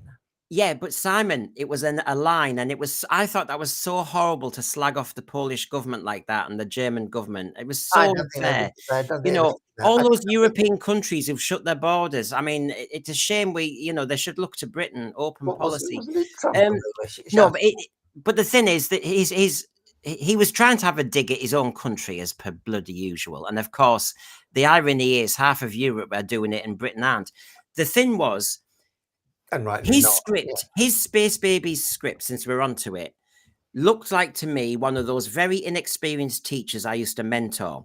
And you used to say to them at the end of the lesson, when you saw the lesson plan, you said, so what were you teaching there? What was your focus? And they'd say, oh, I was teaching them about refugees. I was teaching them about how ageism. I was teaching them that accountants can be popular. I was teaching them this, and they give you a very long list, and you're going, did you teach it explicitly, or are you just telling me what was in a line? And that's classic Doctor Who now with RTD. He thinks, oh my God, I mentioned refugees, I mentioned this, I mentioned that, I had a slag off of the government. Yeah, but it was done. We call it Sledgehammer because it wasn't woven into the plot. It was just there in the line. It wasn't taught or written with any. A Sledgehammer if you didn't notice it until I mentioned it again. Oh, I've noticed it. I've done streams about it. I think if you see my review, I know. Yeah. No, so Eastland. Anyway, so you get my point. A teacher who doesn't know their salt thinks they're teaching stuff when they're just mentioning it, and a drama writer, just because you mention these themes doesn't mean you've covered them. So therefore, you're saying he wasn't pushing it. Because all he did was what I'm saying is down his throat. He can't do it both ways. No, I haven't. No, what I'm saying is, why bother? As I say to the teachers, why bother saying you're teaching metaphor just because you said the word? You're not teaching it, so don't take it on the list because you haven't taught it. You just think you have. Don't tell me you're being political when you're not being political. You're just pretending you are. But in the meantime, you're distracting yourself from doing a really good script of sci-fi. Your main game is to entertain, engage. No, but your main game is to entertain, engage, and do sci-fi. Your main game is to do political sound bites. all he thinks he's doing in the end is political sound bites, pats himself on the back because he mentioned the refugee crisis, didn't do anything about it. It wasn't much of a resolution. It was a stupid throwaway line. Absolutely, And yet the script was a very weak, lame effort to look a bit like Aliens, but this time saved a bogey monster at the end. You know, come on. Well, it was saying, look, you know, this was a creature, the mechanism of how the bogey monster were brought up, the concept of children's stories always having a negative bit. There was an explanation in it. Well, I know it wasn't a good one, but it was there. How about this? There may have been an explanation in it, but that story fell flat on its face. Yes, it was that? Yeah, I have to agree. Yeah. I think it was a foul it was a foul explanation. Don't remind me of those images, Brendan, please. Red Dwarf was really good at doing a comedy version of sci-fi, but even then they did it seriously in lots of parts, right? But Red Dwarf knew that they were a comedy and they were doing it for laughs. But Doctor Who actually in the script had methane and fart firing and propelling a ship. And I just thought, oh, for God. And then the deposits in a nappy would do this. And he went there and he talked about snot and he talked about bogies. I mean, it was absolutely childish. This was not writing. This was laziness. This was rushed. Well, how about the Eccleston green monsters with the zip in the head whose name I can't remember? I mean, that was horrific stupidity. The only Slovene story that didn't age well. I didn't like it at the time. The only Slovene story I liked in the end was actually the slower one, the one where you've run out of money, the Boomtown, because that was very good. Because I loved the dialogue there, and you know, Rtd, who wrote the script, I know what I'm saying, as in, you know, I can say he's done some good bits. I like the fact that once you restrained Rtd and he thought, well, I can't do any special effects. I can't do anything. I'm going to take, is it Margaret to the restaurant? And we're going to talk about how the Doctor never faces the consequences of capturing people and everything. And I found that fascinating because I thought, you know, as a Doctor Who fan, I've never really thought about that either. And she was throwing it all back in his face. And I loved that. Yeah, but you were an adult. Quite literally. How about the kids watching? I bet they thought it was boring as heck. Very possible. I thought that was a great Very scene. possible. Go on, sorry, Brian. No, I was just saying I agree. I thought that was a great scene between Eccleston and the last of the Slovenes. Yes, sorry, I can't remember her name. Especially, it was actually, and you know, my partner, she always just says "aw" when I'm watching a classic Who or whatnot, and I get a tear in my eye, and she's like, "Why are you crying?" And I'm like, "Don't look at me." But some of this stuff really does hit you. When she says after looking into the TARDIS, "Thank you," and it gives her a second lease on life and turns her into that little what was it? That's the egg. That was wonderful. Brian, liked that. Isn't it fascinating that Margaret, evil Slovene, is allowed a second chance, but John Barrowman isn't? You know, this is when the story, the other's real. Yeah. You will always find that Brendan, when I was at school, and Brendan, when I was a teacher, and just Brendan in life tends to always be the one who joins the dots and says, "But you said that. How come you're not living up to it?" Oh, okay. Oh, it was a virtue signaled by you, Artie. Oh, I understand now. So there you go. As quickly as he can in a situation where it might be heard, because he's only got 5 minutes. So what a shame. Rtd thought it was great in the script to show rehabilitation of an alien, but not for John Barrowman. Okay, we know where you stand. Not to listen to you. Right. And here in the argument about us all being immature or taking the program too seriously, they make an interesting point. Peter Capaldi's newly incarnated Doctor in 2014. Gosh, how long ago? When he got the job, and he said, "Oh, that's good. I'm Scottish. I can complain about things. I can really complain about things." It was a nicely light-footed and self-mocking line. If the first female, black, trans, and gay leads entered with the same irreverence, I'd be delighted to hear that.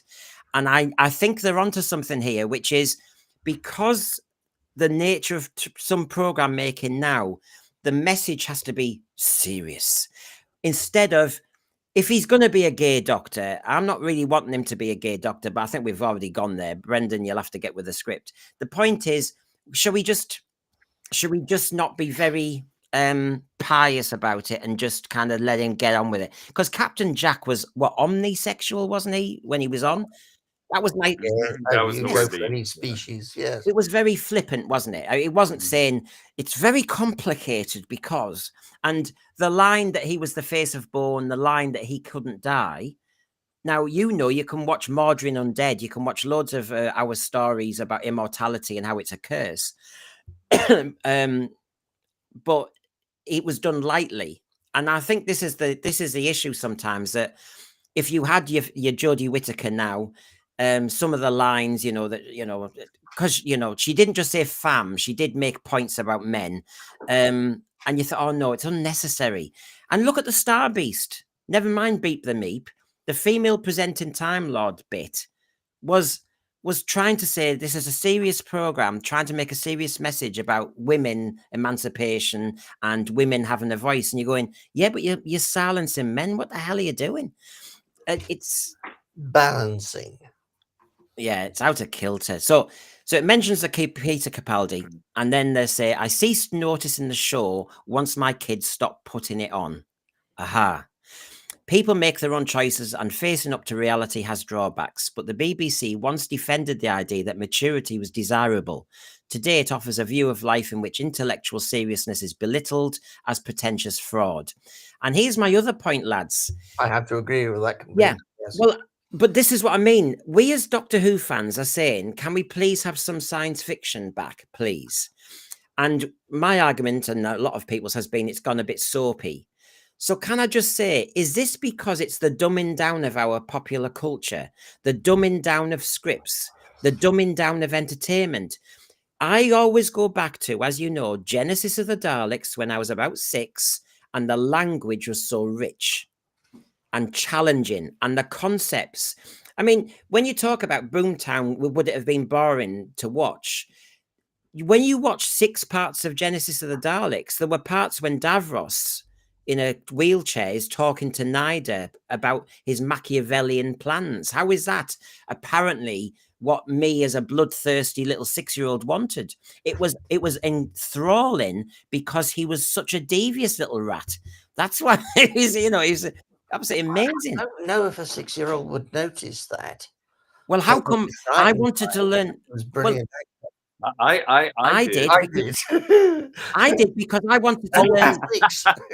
No, because I wanted. This is what got me into English, because once I watched Genesis of the Daleks, I wanted to know what genocide meant. Oh. I wanted to know what the word insubordination meant, because he kept saying it. And listen to Davros's language. It is very challenging for a 6-year-old. And I had to up my game. And my point is that Doctor Who now and other programs are talking down, are very lazily written, they're not quality. It's quantity over quality. Actually, you don't even have the quantity anymore with only 8 episodes a year. And then that's what you were saying the other day about scrap the Christmas episode and put the budget towards the regular season. I've been thinking that for years. The only problem is now is like, do you really want to throw that money and turn out the same kind of garbage that we're getting now? Well, my interesting point is, because we're on the science fiction front, is why do the BBC, why does RTD not want to take science seriously like Christopher H. Bidmead did? To bring science into Doctor Who, right? No, hold on. My point is, we haven't got Tomorrow's World anymore. We haven't got all these other science programs. Doctor Who is science, fantasy, fiction, depending on what the story is. But we're not even doing that now. I mean, what science are we doing that methane can propel a spaceship? Go and tell Elon Musk he might save some money.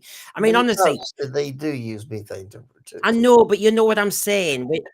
I know what you think. Yeah, there are much more interesting things going around in the news and in the world of science right now that we could be looking at, as opposed to that.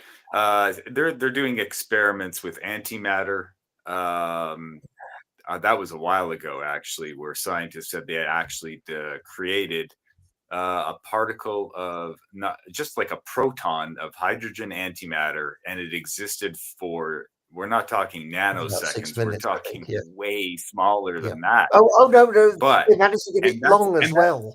Astonishingly, they managed to make it really, really last. Yeah, I was most impressed. And the thing is for me is that I fall into that whole the whole concern with from the in Oppenheimer, when they were saying, what are the chances that we could ignite the entire atmosphere of the planet? And they said, well, it's small, but it could happen. And I think there could be some great opportunities for stories like that, where we take modern science and then you start that kind of a debate or a think in your head as to whether or not we should be doing this or how dangerous it is. I would much rather see something like that than what they're churning out now. Happening at this very moment. But as Lee Smith, 3 o'clock this morning, I've been awake since 3 o'clock this morning, using an American version of the fastest AI system on the world that now DeepSeek, which is now American, and therefore is not being blocked. And the amount of programming I've managed to do using that, which is why I was asleep just now, is astonishing. And the exponential is slow compared to what is actually going but this on. Is what, but this is what I mean. Doctor Who has topics out there it could be utilizing for. Absolutely. But as Lee Smith, I was getting to Lee Smith and Paul Richards, they raise the example of Mavity, which is non-science. It's actually Doctor Who saying, let's not take science seriously. Let's take the mick out of it. This is what I mean. We've gone the other way. As I've argued, I don't know how many times, RTD does not seem to be interested in doing science fiction. He seems bored with the Doctor character, and he's wanting to turn it into something else. And so, unlike Christopher H. Bidmead, unlike Terence Dicks and Barry Letts and multiple other writers, Jerry Davis, Kit Pedler, they don't want to bring science into it. They almost want to take the mick out of science, because, as I've always said at school, science fiction is high-level writing. It's difficult concepts. Yes. And I think we've got a current batch of writers who are more bothered talking about whether they're trans, who are bothered about their ethnicity, who are bothered about their sexuality, who are bothered about their individual sense, but they don't talk about science fiction. I agree. Yeah, a trans friend of mine, the last I asked them, how do you feel about the new Doctor Who? I gave up. That was it. They gave up their target demographic. See, I'm not even supposed to use that. It's very difficult. It's very difficult for somebody of my age. Oh, jeez, it was my birthday yesterday. And yes, Simon, I know you're looking at me like, oh, poor baby. But I'm getting younger, as in I'm beginning to recover from my 5 years of astonishingly ill health. Somebody's got a portrait of me hanging up in their attic right now. It's not looking good. No, but they actually gave up on Doctor Who. Another friend said the exact same thing. She said it's jumped the shark. I won't watch it anymore. Yeah, it's and this is what's interesting, because I'm sorry. Do you know what Jump the Shark is, Simon? No. Oh, you're okay. Well, very quickly, you're gonna love it. It was an episode of Happy Days, the American program. Vaguely aware. You know, with the Fonz. Yeah, the Fonz. Hey, he got on a surf. on the surfboard and literally jumped over a shark. That's where the expression comes from. So when a show Right, jumps the so shark, it's no, it's all right. Right, thank you. It means that's I it. got Eastman sidetracked. Sorry, Burkholder, Brendan. old Doctor Who. Yeah. I'm sorry. Old Doctor Who had morality-based stories. The government ran right in doing this. The state had Gizmo. The I can't speak that. But yeah, right. Let's have a look. The trouble with typing. That's why I'd much rather. I know I'm terrible with that sometimes. Well, I did it earlier when I was typing to Brian saying "coming on." Yeah, I didn't know what you were talking about. Eastman Burkholder cannot make science important because real science of the future, as it advances, will make our issues irrelevant. Yeah. I would love them to try that. I mean, let's face it, the science we're talking about, I mean, what was that charged vacuum emboyment? Yes. I really, Mm. you know, there was some difficulty. Even the logopolitans, I mean, I mean, I hated calculus at school. I hated algebra and all that stuff. So it's like, but anyway, you get my point. You get my point. And I just think it's a shame that that's the joke, that we're not actually saying, let's make the Doctor character clever. His skill is his cleverness and his guile. Instead, it's his sexuality with Rogue. You know, it's like, and okay, you can have him crying. I'll stop today and not slag that off for one day only. But, and you know, you can have an emotional doctor, because yes, each doctor does different facets, but that's not a skill. And I think the Doctor as a hero, it was his thinking. He didn't have lasers. He refused to use guns. He used his brain to get out of a situation. And I'm sorry, but when the shooty Doctor thumps a wall in anger, looking like a 2-year-old having a paddy, I think, oh, we're back to space babies again. Nappy him next time. You know, And that is a point which I'm sure, he said, hopefully, is going to be picked up on, as is Mavity. I sincerely hope, and I can see how easily it could be sorted out as being a sort of a parallel universe, or the Toy Master has just basically buggered the past. but you see, but It's I know, one of those, I mean, there's so many. I know, but this is what I mean. It's a science fiction program, and you'd hope that RTD wants to do some science fiction, and Moffat and everybody else, or whoever joins the team. And for the next, sorry, for season 1 and season 2, we're doing the Pantheon of Gods. So we're going the opposite of, you know. Can I just remind us of earlier in this conversation, Simon? I was saying that Planet of Fire and various other stories, as Brian had said, take the mick out of religious people and religion because that seems to be not rational. And now we've got writers who are going, actually, shall we go more into the religion and the gods? Because they cannot be bothered to do logical, rational thinking. I think they will. Will, that's a future tense, mate. Well, I think they have as well. May not get it. I think in Boom, when he starts off with saying, you know, basically destroying religious attitudes, and then the other character, he mentions faith, and she said, I thought you didn't like faith. He says, I don't like it, but I can't live without it. He does say that. He does say that. Yes. But Planet of Fire is just, it makes them look stupid, doesn't it? Because they see a space outfit and all the rest of it. And Ogar. I don't remember it at the moment. Oh, Logar. No, that's gosh, yes. That's why I can't remember it. Just go through all of Classic Who. You don't even have to start with New Who. And you can see there's a lot of episodes where you have the scientists and then you have the religious people. Oh, there's so many stories, and it's a sci-fi trope. Religion is seen as limited intellect or imagination or something, or just they're frightened of something and don't know what's going on. Oh, you see what the script does. They're always low to. Yes. Planet of Fire does make them look limited. You know, Simon, what you were saying about religion, nowadays, you dare not touch that with a 10-foot pole. You will upset your audience as well. I think what they should have done is, instead of putting all this effort into the fantasy and whatnot, is to actually maybe have consulted some real scientists like they did in the old days. What was it, Kit Pedler? Yep. Kit Pedler for the Cybermen?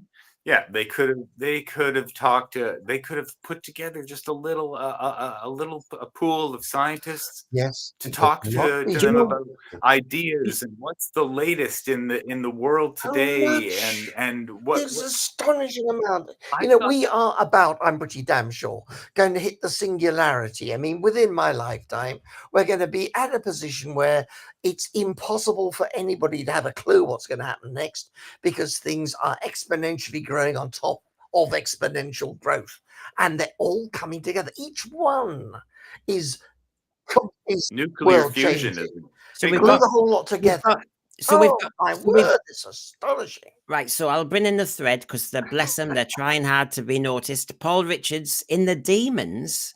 They give superstition scientific explanation, which is very true. That's very true. A nice mixture there. Yeah, I like excellent. how they did that Yes. there. I like Yeah. that a lot. Dalek Lives Matters. Hello. The Doctor should be a genius psychopath with morals.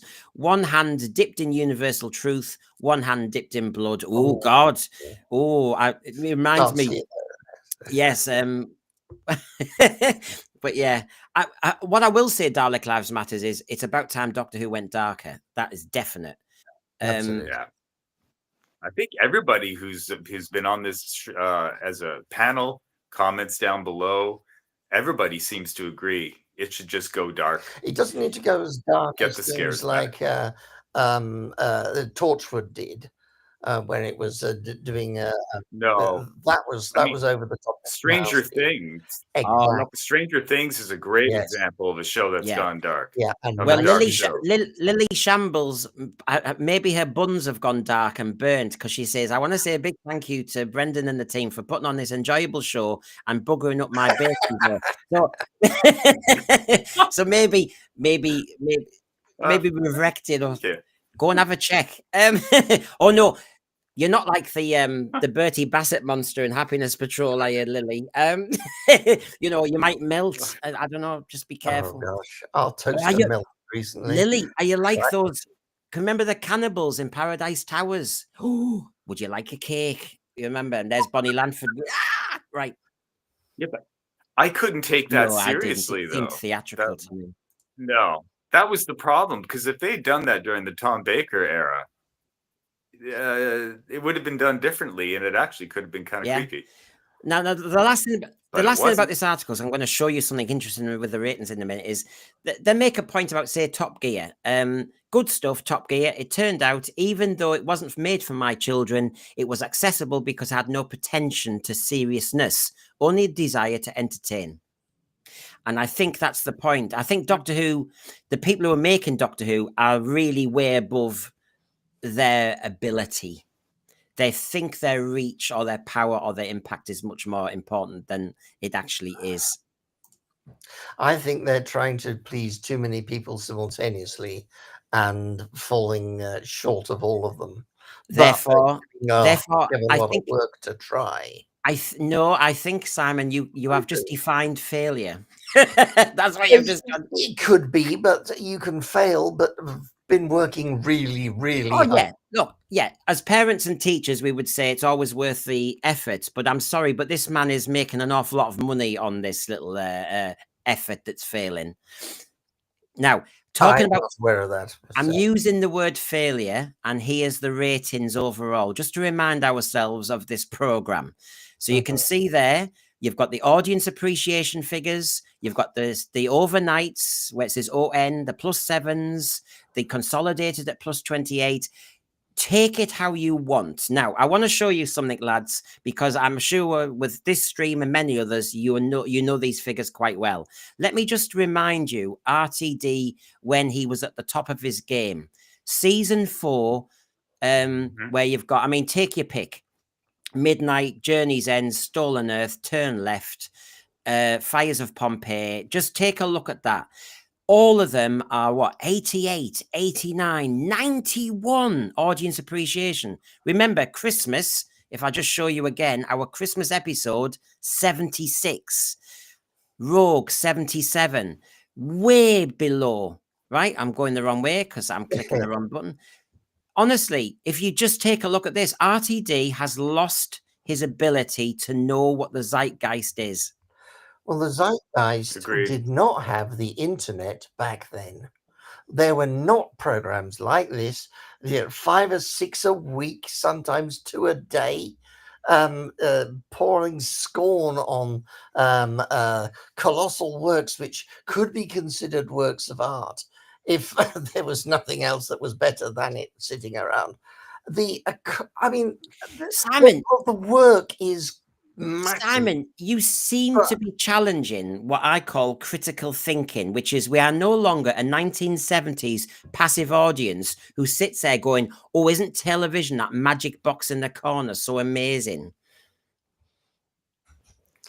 I'm not criticizing got a it. point I'm because saying it it isn't at the wasn't moment. there before, and that is the reason there are difference in the viewing figures. This is the magic box now. Yes, it is. Yes. Yeah, And and it's magic. That's yeah. the magic box. it's but what I mean, you mentioned education and politics and stuff on our Talking TV show on Monday, Simon. That the issue is that the masses are better educated now and know a lot more and do have better critical inquiry, and yet Yes. the TV being made is lower level. I agree. Yes. And Yes. I think we should have a right to say that. And I think I a agree. lot of us, because we're fans of one program that's been on for 60 years, it's an interesting experiment, really, because we can actually say, I actually do think, yes, I have a lot of nostalgia and sentiment, but I do think I'm right that there were better quality programs in the past. You know, those dark age 70s when everything was evil. Mhm. Actually, the 70s Doctor Who was quality. I'm not disagreeing at all. So when I show this, I mean, when you look at season 4, for example, Brian, what shouts out to you that really did grab you at the time? Season 4, Planet of the Ood was It certainly was. fantastic. I didn't Silence in the Library. Oh, sorry, yes. And Force of Yes, the Dead. it That was is. fantastic. That cliffhanger with Donna Noble has been saved. Donna yes. Noble has left the library. That gave me chills. Midnight, same thing. Oh. Fantastic. Turn Left. Turn Left brought tears to the eyes. Fair enough, did that to me. Yes. Oh. And then Stolen Earth, Journey's End was just a fantastic finale. You know, I won't say it was perfect, Well, but I'm it was supposed to fantastic. say, yes. I'm interested. Yeah, I'm interested because I, you know, when you talk about the Legend of Ruby Sunday, and it tees it up a bit. You know, but obviously the other thing we say in our streams is that RTD doesn't land a resolution. But it's interesting that the facts there surprised me that it got 91 audience appreciation for the actual resolution, which I still thought was a bit, hey, maybe they liked Brian, you know, when all the companions got together and worked together in the TARDIS. And I think that gives the feel good that gets audience appreciation figures up, actually. I would like to point out that all of these are vastly better than the old stories. Then when you say the old stories, which ones? The before 1985 stories. Ark in Space. Oh no, I have to disagree right. with that one. Good. But absolutely. okay. Simon, opinions. Simon, as I'm running and personal taste. As I'm running this show, Simon, what you've just said is going to spike the whole thing into chaos because the thread are going to say Pyramids of Mars, Ark in Space, Tomb of the Cybermen, Deadly Assassin. I mean, and they're right to do so. There are quite a few duds in there. I was talking really about the black and white. Yeah. Jobbies. The ones that have gone for ages. This season on screen here. One at a time. Go on, Brian. Brian. Sorry. No, I was just earlier you had asked me which ones of these stand out. And then there were which ones now I'm saying which are the ones that I did not like. And surprisingly, I think it was the two-parter there. Sontaran Stratagem and Poison Sky. Yeah. I did not like that at all. Is this also the one with the unicorn? Yeah, same thing. Was not. Can I just say? Can I just say, There- Brian, because you mentioned quite a lot of the good ones as well. You know, when you mentioned turn left, right? Yeah. Mhm. Now turn left, Oh, right? Go on. I'm still talking. Yeah. Are you all still there? Yep, I am. yes. Right. Well, with turn Mhm. left, we were just saying earlier today about bringing politics into Doctor Who when it's a sledgehammer, when it's not, and all the rest of it. And everyone goes on about the Green Death or Curse of Paladin, da da da. I actually would argue that that's RTD doing a good political message almost by accident, because turn left showed you how people have to get on, how people, people were sharing a house, weren't there? There was an awful bit. Oh Yeah, gosh. Mhm. yes, the doctor corpse is on, I think, on one of those stretchers going past. But the Donna Noble's family had to live with another family, and it was almost like you were evacuated. You dealt with evacuees. You dealt with that the collapse of Targeting society. Oh, it was ATOs more or than yes, you called the wrong when names. when You they go on took the the. lorry. Oh, Yeah, yeah, yeah. Oh, that was heartbreaking to absolutely. watch. And we all know, what And that echoed. It was very well done. It wasn't Oh. so much an echo. Yep. No, I know, but you, Uh, yeah, Yeah, it Simon, was. but you know my point. The I point do is, indeed, It was. yes. because I am giving it to RTD. I think that's a powerful story, and you could say the politics was pretty much on the surface, but I think it delivered, because what was happening to all the characters, which was awful, including the Doctor, actually showed you dramatically what people can do to each other. And Yes. therefore, I thought that was engaging, entertaining, very powerful, and actually still very Doctor Who. I completely agree. Absolutely, yes. I And I find it. think they should be I taught find at it school. astonishing that It should be used the as man at the helm of that series there is the man at the head of the series Yep. now. Yeah. The difference in quality, not just quality, but the difference in subject matter, tone, everything. It's hard to believe it's the same person. I agree. Yes. But Yes. as it is that's the only reason I put effort in to trying to scrape out the qualities I know he's capable of putting in there. They are very well Is it- buried. Simon, have you got any spare time at the weekend to come and scour my oven?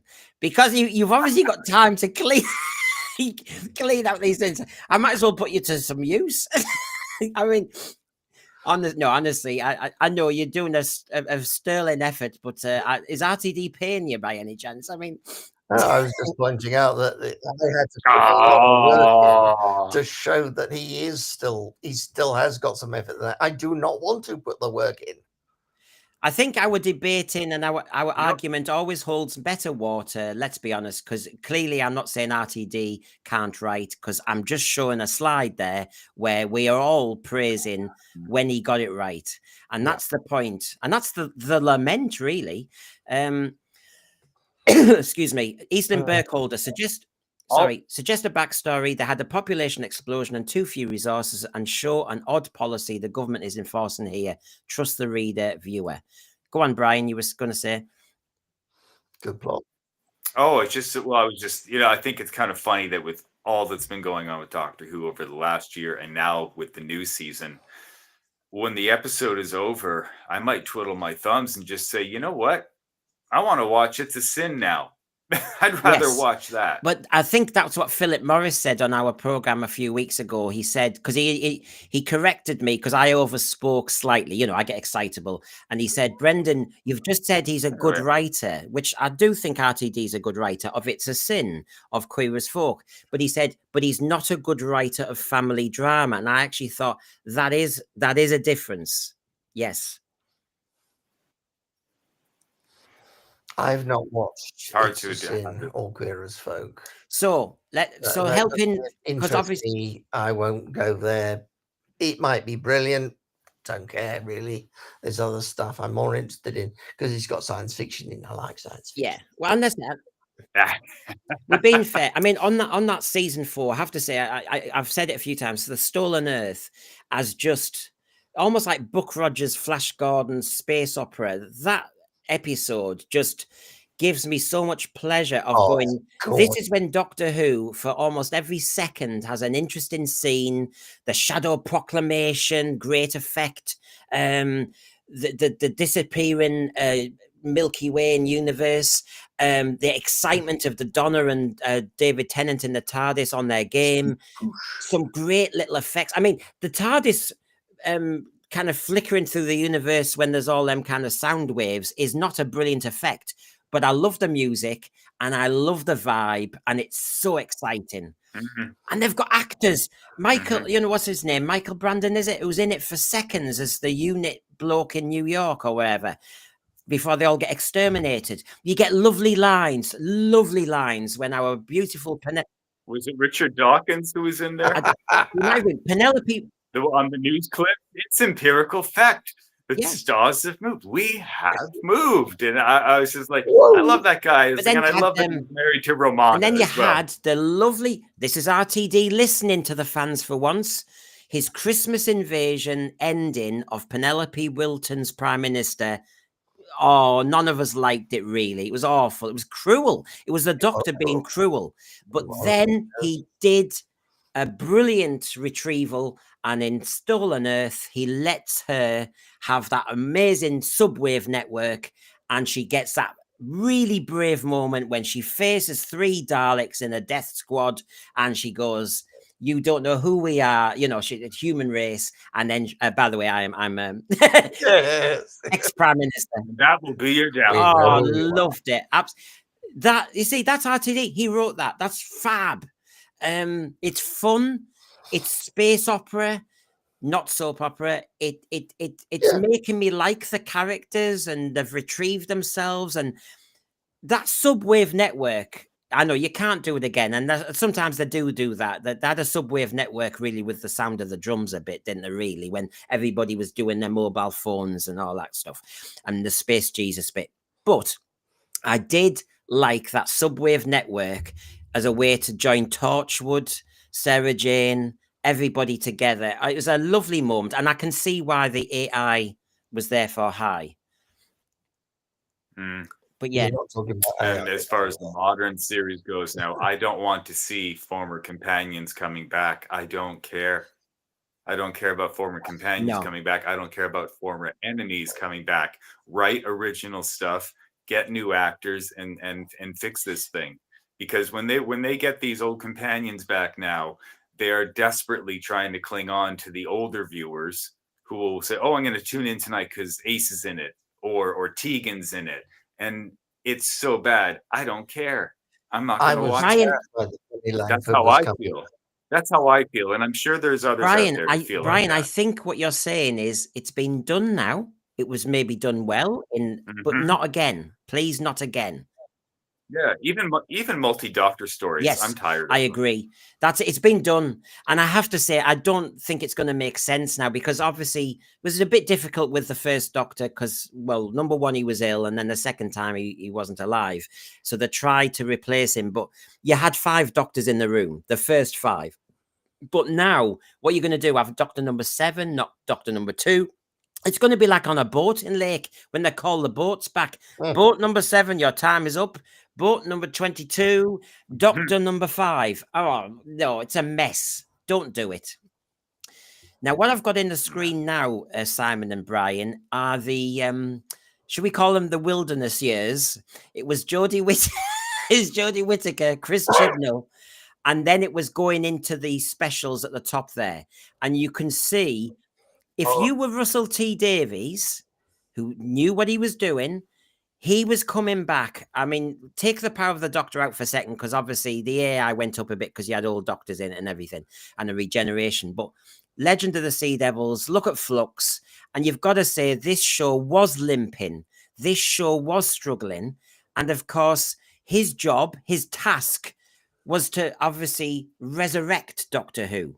Now, I would have said, and I'm going to see what your opinion is on the thread, if your job is to retrieve it from those dark days there, and the facts are there, why didn't you just bring Doctor Who back as a recognizable Doctor Who?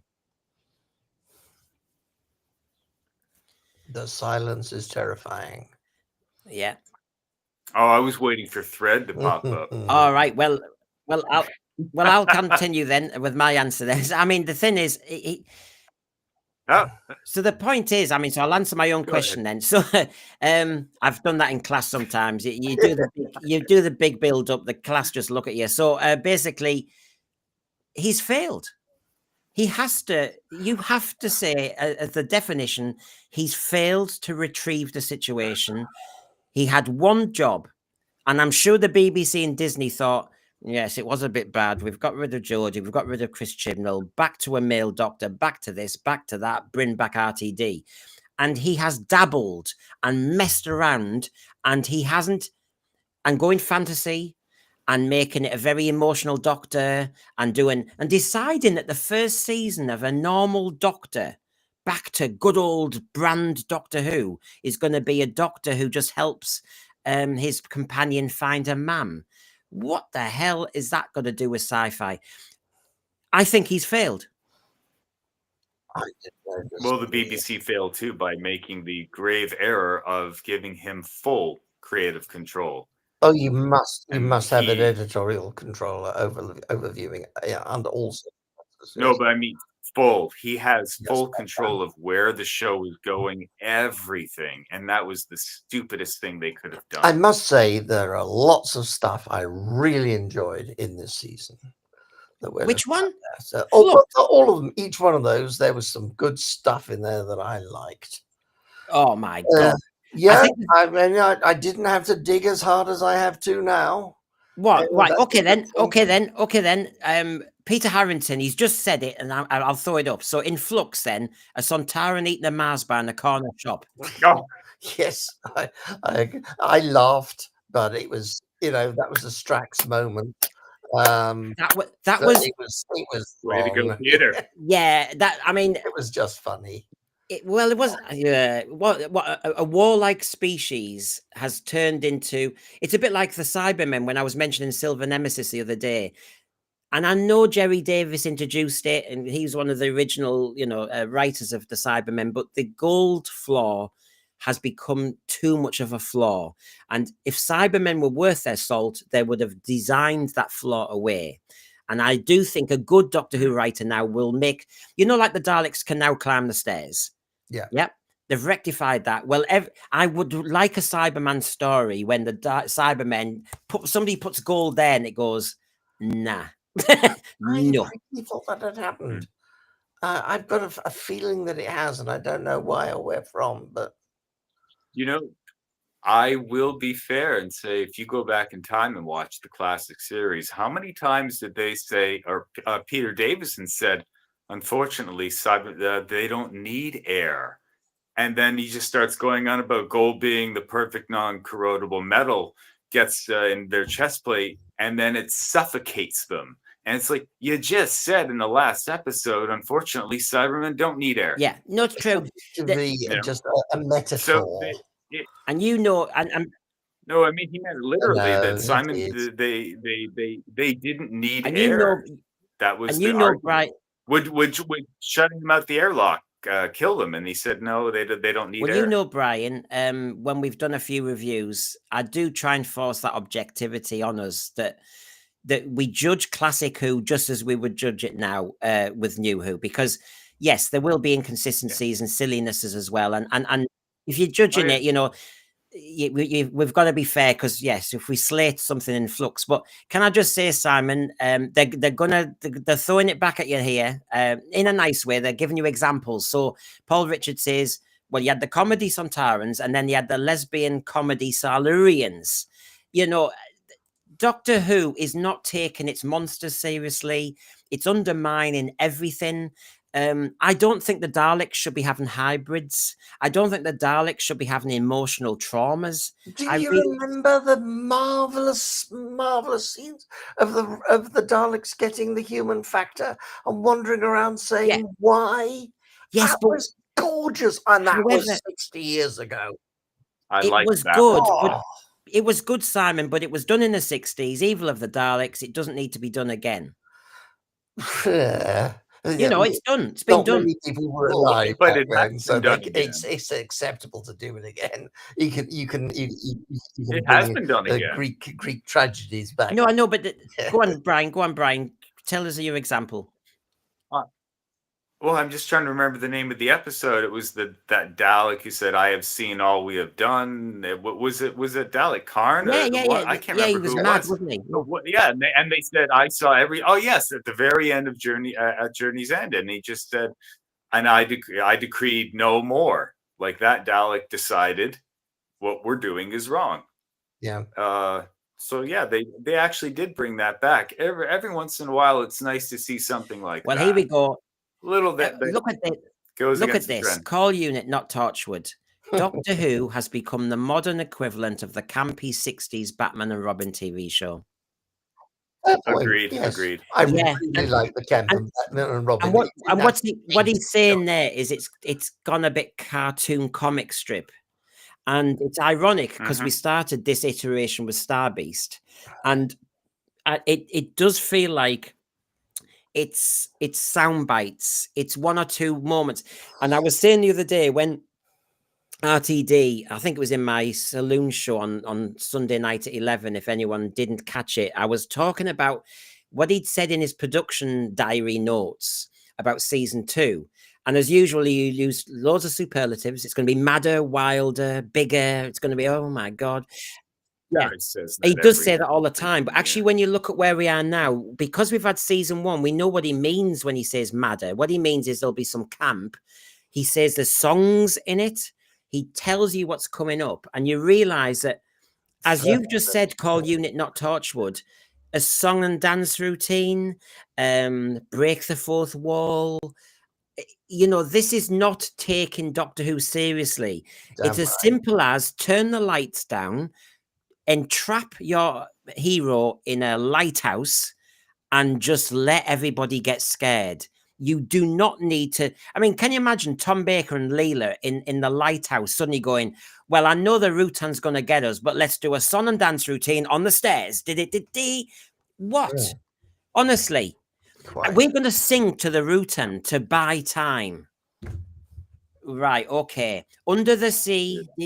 Under the sea. If I may, and I'm not just talking science fiction here, in America, there are plenty of television shows, and I'm sure you may have heard of some of them. Back in the 90s, Ally McBeal was the big one for a while. And it's shows like that always suffer the same fate. If you've got a show, and I'm not, Doctor Who is outside of this, but it's falling victim to the same demise. When you have a show like that that's got a quirky factor, something that makes it unique, something that makes everybody talk around at the water cooler at work the next day, after a while, you've got to start bumping up the craziness to get people to keep talking. Otherwise, it starts to get boring. And then, like we said earlier, the show just jumps the shark. It becomes a parody of itself, a shadow of what it once was. And that's what's happened to Doctor Who today. It is not the show that it was. And they say, well, it shouldn't be the show that it was. And it's like, yeah, actually, Ryan, it should. To add to what you've just said, remember, I keep showing the slide from the Imagine documentary when the Bad Wolf team says that 1980s Who was pastiche and silly. And think of what you've just said. Yeah, well, for me, the 80s was the decline of Doctor Who. But they have mastered making us go back to feeling like we're in the 80s again. They've made it. I stopped watching in the 80s. Even before it stopped. Yes, I've only afterwards caught up on Sylvester's stuff. I really like the idea of him being the Doctor, but I mean, it took me so long to get used to Peter Davison, and then just as I began to really like him, well, yeah, I hate the 3 years rule that they've all invented thanks to Patrick. Oh, that's ridiculous. Trouton in the car park. Adrian Sherlock here. Now, this is the thing. I've shown you the figures. There they are. That your job, you know, When I went to a school to be head of English, the results were in the gutter, and my job was quite simple: to get the results up fast. And you can't waste time with kids' lives. They do their GCSEs once, they do their A levels once. So you need somebody who has answers, will work their socks off, and will actually help those kids out first time. Now, RTD has a less serious job. And all he has to do is get the ratings up and make people talk about Doctor Who again. I would have thought it was simple. Get the kids scared. And as you say, Brian, get the kids talking about the show, not because it's stupid or funny or anything. Get them talking about, did that scare you? Did you see that? Oh my God, I jumped. Get them talking about the scares. And I would have thought, surprise, surprise, it would have gone up in the rate. I do. I really do. Yeah, Instead, he's got nappies, bogeymen, and I was talking to a future panelist just the other day, and he's got kids, and he was saying that they're their target age, and he was saying, sorry, space babies, no way. It was below them. It was below them. Oh, definitely. I can't believe that I was only a child. I think standing at the bus stop, I'm going to be generous and say maybe I was 6 years old or 7, and we were talking about seeing, I said, did you see Doctor Who last night? And this girl said to me, we're not allowed to watch Doctor Who in my house. And although I felt bad for her, I actually had a little sense of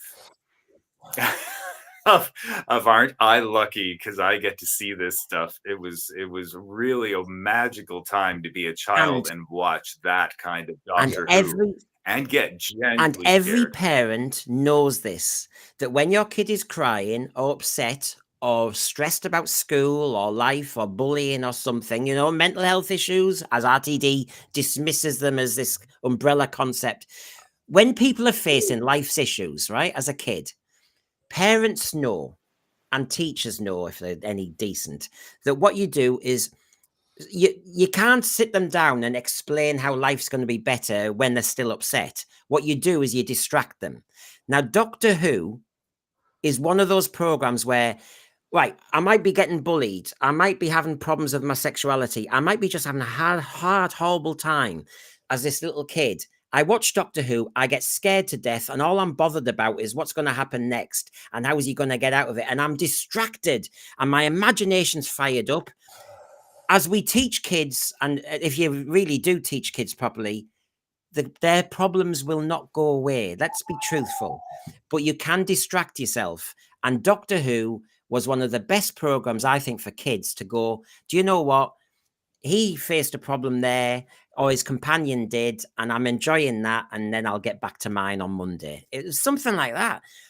Now, just as I finish, Adrian Sherlock here makes a point, because I was saying... Yeah, I wanted to talk about this. I'll just read it out and then Brian come in. I mean, because the point was, I was showing you I was talking about being ahead of English and needing to get results up. If he's trying to get ratings up and make Doctor Who talked about, then shaming the audience is not a good tactic. I've never actually, I mean, everybody's different. I've never felt shamed for being white or straight while watching the show. I just felt like this is pathetic. I just thought it was pathetic writing. Well, as an example, I think Adrian Sherlock, and please get back to us and tell us, I think the example the example Adrian Sherlock has probably taken us to is Dot and Bubble. Yeah. Because Dot and Bubble was saying, well, no, sorry, it was Unleashed, wasn't it? Because RTD said, if you were white and you watched that program and you didn't realize all the cast were white, I've made my point. And you think, oh my God, I'm now part of some test case for RTD's twisted, blooming political messages. There are so many programs where there aren't any black people. There are so many programs where there aren't any white people. We're just used to it. That's why we didn't know. I'd like to give Adrian some advice. Don't let RTD shame you. Yeah, quite right. Yes. That's easy. I don't think don't even I suppose let him. I know, yeah, you're right to say that. I suppose the way Adrian Sherlock, I'm sure, and please get back to us, Adrian, is he was trying to shame us. but obviously, hopefully, yes. Yeah. But why? Oh, yeah. Why take on Yeah. your audience? That's like me going to my football match, not liking how they play, and then as we're shouting at the players, the manager or the chairman of the club says, "All you fans are rubbish." Or do you think we're going to turn up the week later? He said that in a short moment on a program that not very many people watched, about a program not many people watched, and it's been picked up and exploded everywhere. More people know about that than they know about the program itself. Do you think? And I think that's a problem that everybody has to face these days. I think it's called verbal diarrhea. I think it's that's called. fair. Yes. Look, when I opened my mouth in class, I knew that kids could be recording me. I knew that kids could quote me. Yep. Right? And so I was aware. For 30 years, you have to watch your back and watch every word when you lose your temper or when you don't, right? Oh, gosh, yes, I know that. And when you're teaching content, and if you're slightly inaccurate or slightly exaggerate, if you want an awkward kid, they'll make it awkward, right? I was aware of that. Yes. But what I'm saying is, RTD couldn't obviously be as careful. He doesn't want to be careful. He shoots from the hip. And I think he's incautious. He's therefore clumsy. And I think a good manager of him would tell him to shut up. Yeah, I agree. But that's the short term, as you said, off the hip thing. But his detailed planning in the programs, totally different kettle of fish. I bring you back to Elon Musk's comments, his idiocy on Twitter. But it's a bit like Ratner. Remember Gerald Ratner when he said his product was rubbish? Yeah, you don't make the people who are your customers feel rubbish. And Adrian Sherlock is right. If you're even attempting to shame your viewers, you're in the wrong game. Yeah. Go and be a politician and see how many votes you get, mate, RTD. I got more when people started picking me apart. Paul Richards, I fully understand the points made in Dot and Bubble. We do. RTD thinks we're stupid not to notice. How arrogant of him. Are we morons to be lectured?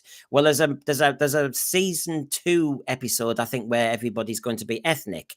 I don't know if it's a counterbalance, but there'll be a message. I think there'll be a message. Yeah. Okay. You know what this reminds me of, Brendan? Go ahead. It's not Doctor Who, but it's the exact same thing.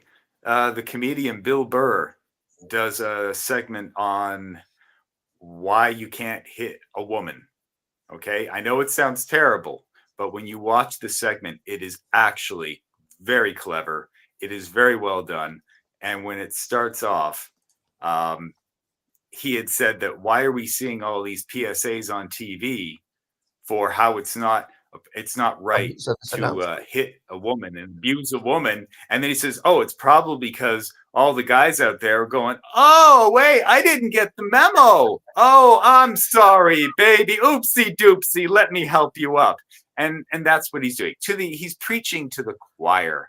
You know, I don't need to hear all of the stuff that he's saying right now. I already know it. You're watching Doctor Who. I wouldn't. Yeah, you're right. So you know, we've if I go back to what I was kind of advertising, I'm always aware that when people give us their time in the thread and watch us, and I refuse to be one of those streamers who baits you and pulls you in and then doesn't really deliver. Hopefully you'll see that we've looked at the Spectator article where they really are telling us Doctor Who fans, the BBC, RTD, the makers of this type of program, that, you know, stop taking it so blooming seriously. In other words, stop doing politics with it. RTD's agenda captured the show. I was showing that regarding some of the sexualization stuff earlier, and then we talked early on about the merchandise, didn't we?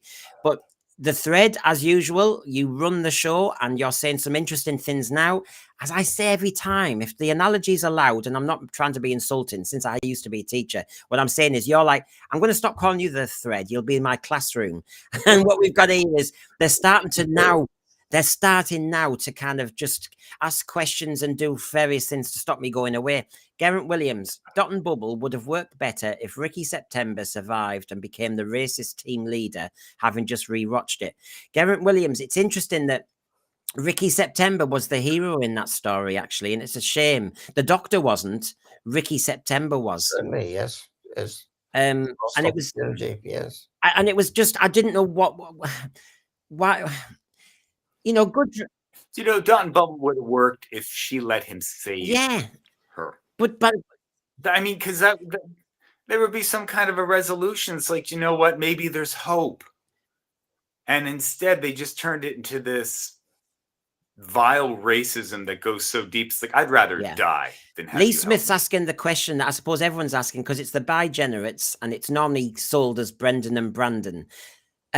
Well, Cinnamon's been sent the link. Cinnamon agreed he was coming on, but I don't know where he is. So he hasn't. It's just I don't know where he is. Hasler Scott, you know, if it's irrelevant, the important point is now you know that RTD knows it and is spreading this all important message. All bow to the great one. Oh gosh, I remember when I did a saloon and I did a thumbnail where I had RTD as the great, not the great intelligence. I think I called him something else. Great exuberance. Yeah. Julian Gabriel Clark. The great Dot and Bubbles written for Matt Smith. This race thing was tacked on for Shooty. I'd like to read the original draft. Yeah, and they're releasing them a little bit actually, so you can actually check. But sometimes sometimes ideas shouldn't be brought back if they miss the moment. I thought there was a marvelously frightening thing in Dot and Bubble. And that was the fact that there were slow-moving, really vile monsters, and people couldn't even see them. They knew they were there, but they were walking through it. A marvelous bit where she couldn't even remember how to walk. Oh, I thought it was really good. Yeah, I know what you mean. The thing, I'm razor sharp on the Doctor, and I thought the point was about race. It was about race. And so, okay, if you're going to go there, make it a good argument. And I thought, but if you have this Black Doctor who they were all hating, he was in that basement for the whole episode and nobody had picked on him and told him to leave. For the whole episode, he's able to stand there and go, well, but then right at the end, they go, oh, we don't like you. And I thought, well, what? Suddenly they don't like him. If they don't like that black character, he'd have been evicted straight away. Are you sure he was? I didn't pick up on that. I thought he came out of the TARDIS and saw them, and we saw that happen. I didn't see he was there all that time.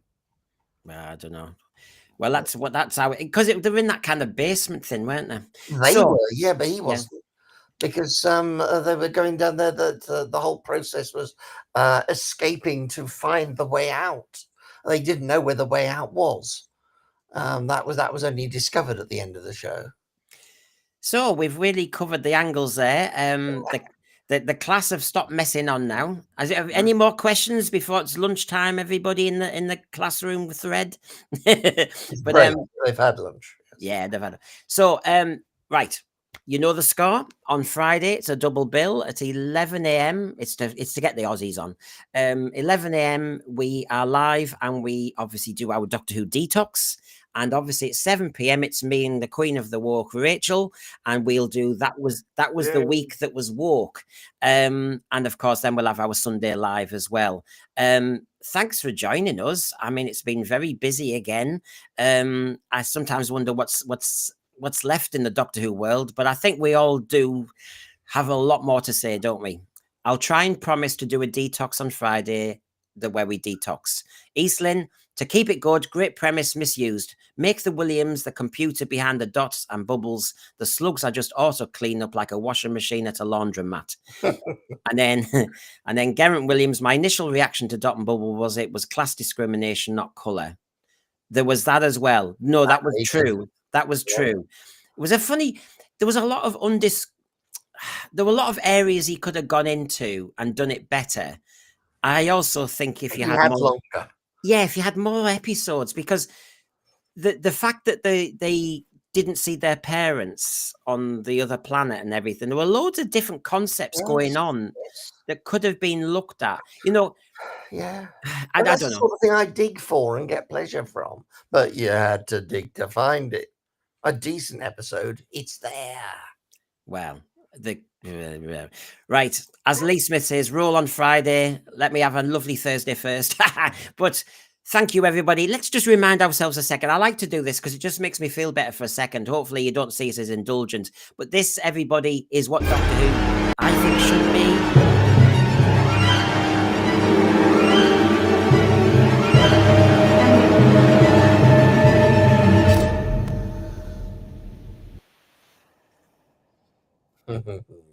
Surely, that's all it is. Is it hard to do that? Yes, it was quite hard. Yes. Okay. No, I think he means it's hard to do it now. No, I mean, so. Yeah, and I don't think it is. Well, thank you two pals, because of course you can see it's normally me and Cinnamon on a Wednesday live as the bi-generates. That's how it was set He's up. It was possibly asleep like we were, and he decided not to wake up. Yeah, so basically it's the bi-generate has regenerated into Brian in Canada, who said, "Oh heck," and same with Simon. But thanks for coming on. You created a show for us. Thank you. Oh, thanks for having me on. I'll try not to be last minute next time, but you know, literally 5 minutes. I was literally asleep. So everybody, I was about to make a pot of coffee. Well, there you go. That was a long coffee. So enjoy the rest of your day. Thanks to the threads. 11 o'clock. I hope we were worth it. See you. Bye for now. Bye, everybody.